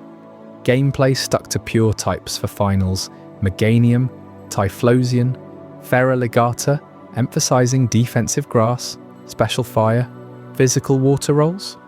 You felt that continuity, didn't you? Picking Cyndaquil felt like evolving Charmander's spirit, but now with clearer battle identities that rewarded type coverage planning across two regions. Then Hoenn shakes things up in Gen 3. Trico, Torchic, Mudkip introduced dual typings that scream narrative flair. Sceptile's pure grass speed demon, Blaziken's fire-fighting kickboxer, Swampert water, ground bulldozer, each one pulls double duty. Story-wise, they're your anchors in a tale of primal forces and team upheavals. Gameplay synergy hits harder here, with distinct identities: speed demon, mixed defender, bulky powerhouse that made team building feel thematic. Blaziken kicked off the fire-fighting trend, blending martial arts vibes with raw power, making your choice feel like picking a combat class. But here's where it gets revolutionary. Generation 4 in Sinnoh. Turtwig, Chimchar, Piplup arrive just as the physical, special split drops, flipping starter roles on their heads. Before this, moves were tied to types, locking fire into special, water into physical, grass into special. Suddenly every move has a physical or special tag, independent of type. Infinite Bear, that fire-fighting martial artist, becomes a physical monster with close combat and flare blitz. Empoleon turns water steel into an armoured special tank, while Torterra's grass ground bulk lets it slam physically. You remember grinding through those Distortion World puzzles or Mount Coronet climbs? Your starter evolving not just in levels, but in how it redefined battles. Narrative-wise, Sinnoh's mythology of creation and time wove your starter into epic lore, like Empoleon's Emperor aesthetic matching Cyrus's God complex showdown. This pivot wasn't just mechanical, it supercharged synergy, making your starter the heart of RPG-inspired gameplay. Unova in Gen 5 doubles down on that evolution with Snivy, Tepig, Oshawott. Superior's regal speed ties into the ideals versus truth narrative. Embor continues the fire-fighting brute force as Team Plasma's chaos mirrors its power, and Samurot's samurai blade embodies disciplined heroism. Gameplay post-split lets Embor smash physically, despite Fire's special lean, superior contrary sweep, specially, Samurott mixed bag with Shellblade. Black and White's Pokédex reset forced fresh teams, your starter as the sole familiar face, blending story drama with battle innovation. Controversy brewed here, though third firefighting in a row felt repetitive, right? Fans grumbled about pattern fatigue, but Game Freak was laying groundwork for deeper ties. Kalos Gen 6 cranks the fantasy dial. Chespin the Knight, Fennekin the Mage, Froakie the Ninja, each final form, Chestnut Grass Fighting Tank, Delphox Fire Psychic Spellcaster, Greninja Water, Dark Rogue, screams RPG archetypes. Narrative synergy explodes in 3D glory.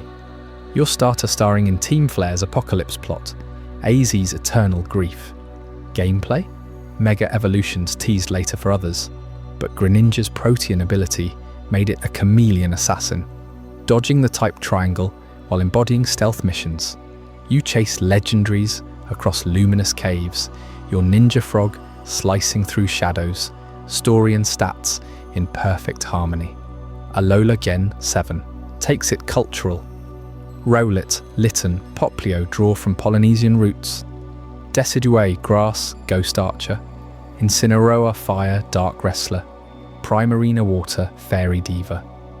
Heavy narrative role here, starters aren't sidekicks, they're plot linchpins in the Ultra Beast's invasion and Tapas trials. Incineroar, as the villainous heel wrestler, mirrors Gladion's arc, Primarina's songstress, vibes Enchant Island challenges.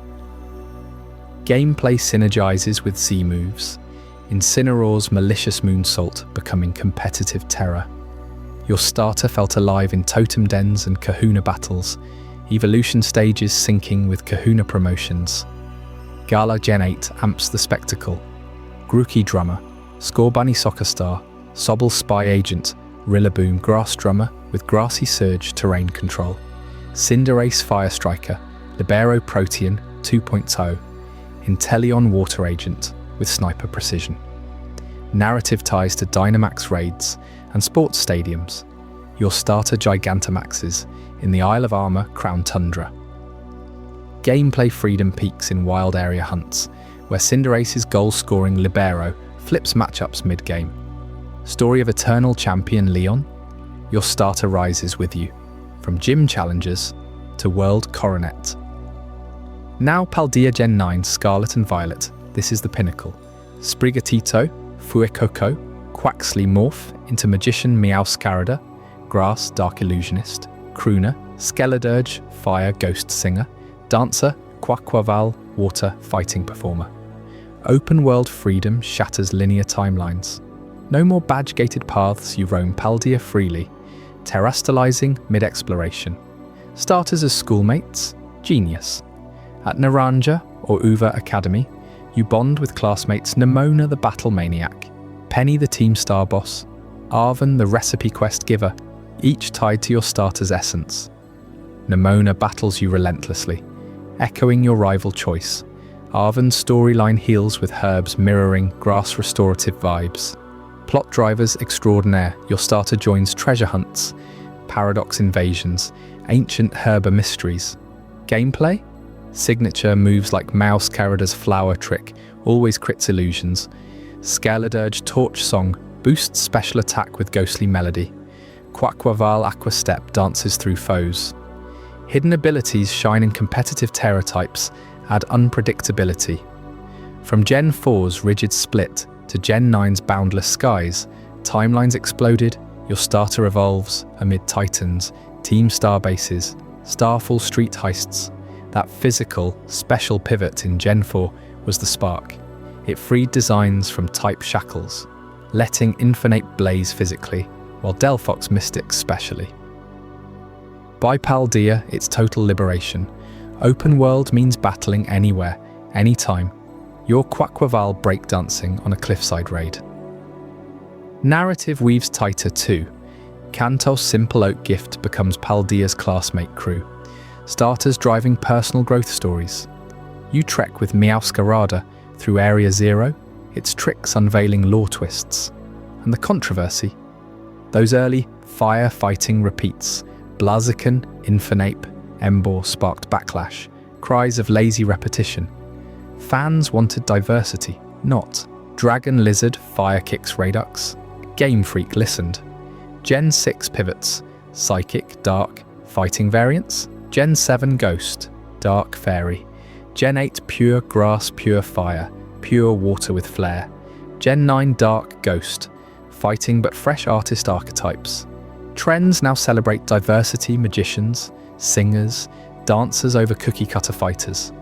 Competitive roles evolve too, Greninja's Protean meta dominance, Cinderace's Libero Terra, Rillaboom's terrain dominance, Paldea's Terra synergies. Starters aren't just viable, they're meta-defining mascots. Think about your own playthroughs. Picking Froakie and Carlos, did Greninja's Shadow Sneak feel like living the ninja fantasy? Or Sobble in Galar, Intellion's sniper shots nailing wild area bosses? That synergy, your starter's story, fuels gameplay triumphs. Battles propel narrative highs. From Kantos' linear badge rush, where Squirtle shelled rockets, to Paldea's sandbox, where Fuecoco serenades legendaries mid-flight. Schoolmates like Nemona push you, hey trainer, battle now, tying rival heat to academy life. Plot drivers? Arven's sandwich picnics heal your team, revealing dad drama. Penny cyber sleuthing pairs with Sobble spy vibes. Gen 4's split was pivotal because it aligned mechanics with themes. Torterra physical earthquake tank for continental lore, Empoleon special steel beams for empire motifs. Post-split, every gen layered more. Unovus reset let superior regal sweep embody plasma overthrow. Kalos 3D made chestnuts night charge visceral in Lumio streets.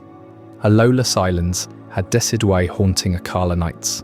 Galar's wild area let Rillaboom drum up grassy surges in Lake of Outrage. Paldea, Terrastol Meowscarada, crit magicking Zero Aura shadows. Pure freedom. This evolution resolves repetition gripes beautifully. Early trends honoured type triangle, but risked staleness. Now, diversity reigns cultural performers, RPG classes, sports stars, each gene's flavour bursting. Your choice matters more. Magician tricks for stealth runs, singer haunts for special sweeps, dancer flips for physical dances. Narrative embeds deeper Paldea school, integrates starters into friend groups, plot quests. Imagine no, recall scaling Great Crater, Skeeldirge boosting through torch songs as AI Sada screams. You've journeyed with them through 27 years, from pixel turtles to Terra performers, gameplay pivoted, narratives expanded, synergy solidified. But what happens when these starters step beyond games into eternal icon status? Up next in Chapter 16, Legacy of the Starters, we'll uncover how they've conquered anime, merch, and competitive scenes, shaping Pokémon forever. You won't want to miss how your favourite became a cultural juggernaut. Legacy of the Starters. From the very first games in 1996 to the sprawling open worlds of 2022, Pokémon starters haven't just been your first pick. They've been the pulse of a franchise that's raked in over $100 billion worldwide. That's right, you heard me. Billions, fueled by these adorable little monsters that kick off every trainer's journey. Think about it. Bulbasaur, Charmander, Squirtle launched it all, and every trio since has kept that fire burning, literally and figuratively. They're not side characters, they're the beating heart, the icons that sell games, plushies, cards, and even theme park rides. You pick one, and suddenly you're invested for life. But why do they stick with us like this? It's that unbreakable, grass, fire, water triangle etched into our brains from day one. Grass beats water, water douses fire, fire scorches grass. It's a perfect loop of rock, paper, scissors strategy that Game Freak has honoured across 9 generations. No generation breaks it. They evolve it, theme it, dual type it, but that core dynamic, eternal. And it's why, no matter how the games change, from pixel art to photorealistic battles, your starter choice feels monumental every single time. Let's pull back and see the grand design. Since Gen 3, every starter line has locked in those 3-stage evolutions, turning cute babies into powerhouse legends. Gen 1 had some 2 stages, sure, but Hoenn set the standard. Trico to Sceptile, Torchic to Blaziken, Mudkip to Swampert. That consistency means your pick grows with you, mirroring your own journey from newbie to champion. And the typings? They've gotten bolder. Pure types dominated early on. Chikorita's Bayleaf line, all grass. Cyndaquil's Typhlosion pure fire. But by Gen 4, Sinnoh's Turtwig became Torterra, grass ground tank. Chimchar's Infernape, firefighting brawler. Piplup's Empoleon, water steel fortress. Dual types exploded, tying into RPG archetypes that make each one play like a class in your party. You feel it in battles, don't you? That physical special split in Gen 4 revolutionized them. Suddenly, Infernape's close combat hits like a truck on the physical side, while Empoleon's flash cannon blasts specials. Unova's Tepig to Embor kept the firefighting train rolling, 3rd in a row, sparking endless debates online about whether Game Freak loves fighters too much.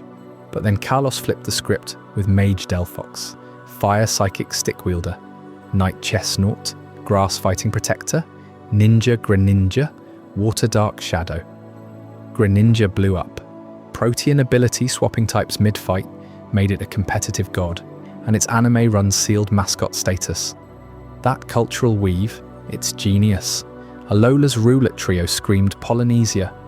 Decidue's Ghost Arrows, from Hawaiian legends, Incineroar's Wrestling Flair, nodding to pro circuits everywhere.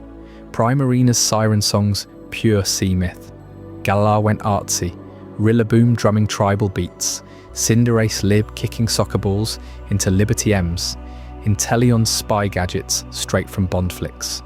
Paldea's performers, Meowscarada's magician tricks, Skeledurge's ghostly croons, Quaquaval's samba dances, cohesive as a troupe, baked into the school's story. These aren't random critters. They're engineered for dominance. Since Gen 8, signature moves like Rillaboom's Grassy Glide or Cinderace's Pyro Ball give them unique flair. Gen 9 amps hidden abilities. Think Meowscarada's Protean again, echoing Greninja's legacy. Competitive scenes worship them. Incineroar's Intimidate walls, Cinderace's Libero versatility, even Swampert's swift swim reigns. They've shaped metas from VGC tournaments to ladder climbs. You queue up ranked, and half the teams lead with a starter Evo. Now the money talk, because legacy isn't just nostalgia, it's a business empire. Pokemon's 27-year run, starters are the MVPs, merch alone, that Pikachu plush mountain at Pokemon centers, starters rival it. Bulbasaur vines on backpacks, Charizard hoodies everywhere, Greninja figures flying off shelves post-anime, trading cards, Charizard's base set sold for millions, modern Cinderace arts chase those prices. Anime episodes, Ash's Charizard arc defined seasons. Go's Cinderace stole Scarlet Violet hearts. Movies, manga, spin-offs, starters anchor it all. Take the billion-dollar lens. Sword and Shield sold 26 million copies, Dynamax Grookey Trio front and centre. Scarlet Violet hit 24 million fast, Quaxley dances viral on TikTok. Events like Pokemon Go's starter raids pull billions in microtransactions. Your first catches there echo the main games. Theme parks in Japan, starter zones packed. Even NFTs and collabs, Skeledurge concert merch, sold out. Game Freak knows that opening choice hooks 80% of players. For the long haul, per sales data leaks. It's psychological gold. Your starter becomes your avatar, your buddy, your bragging rights. But here's where it gets thrilling. What's next? Gen 10 rumours are swirling, and they're pointing to bolder swings. Leaks whisper a return to roots, with Mega Evolutions making a comeback. Imagine Mega Meowscarada illusions, or Mega Skieldurge symphonies. Themes.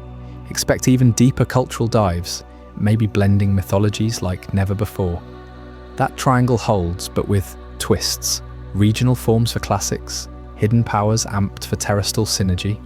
The leaks hint at EVOs that break molds while honouring the chain.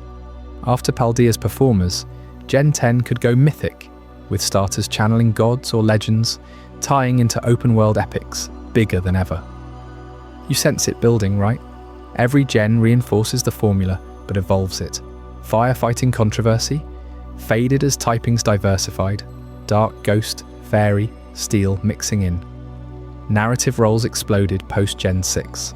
Alola Guardians, Paldea classmates, media dominance, starters top Pokémon home downloads, Battle Tower picks. They've weathered handheld to Switch, 2D to 3D, pandemics boosting Go hunts. Yet the true genius is that eternal triangle. Grass, fire, water, it's more than types, it's philosophy. Balance in chaos, cycle of life, your choice defining strategy. Bulbasaur's poison seed plants the eco-warrior. Charmander's flame roars ambition. Squirtle's shell guards resilience. Echoed in Chikorita's leaf shield. Totodile's jaws, Trico's tail. Whip, on and on. Final Evos embody destinies.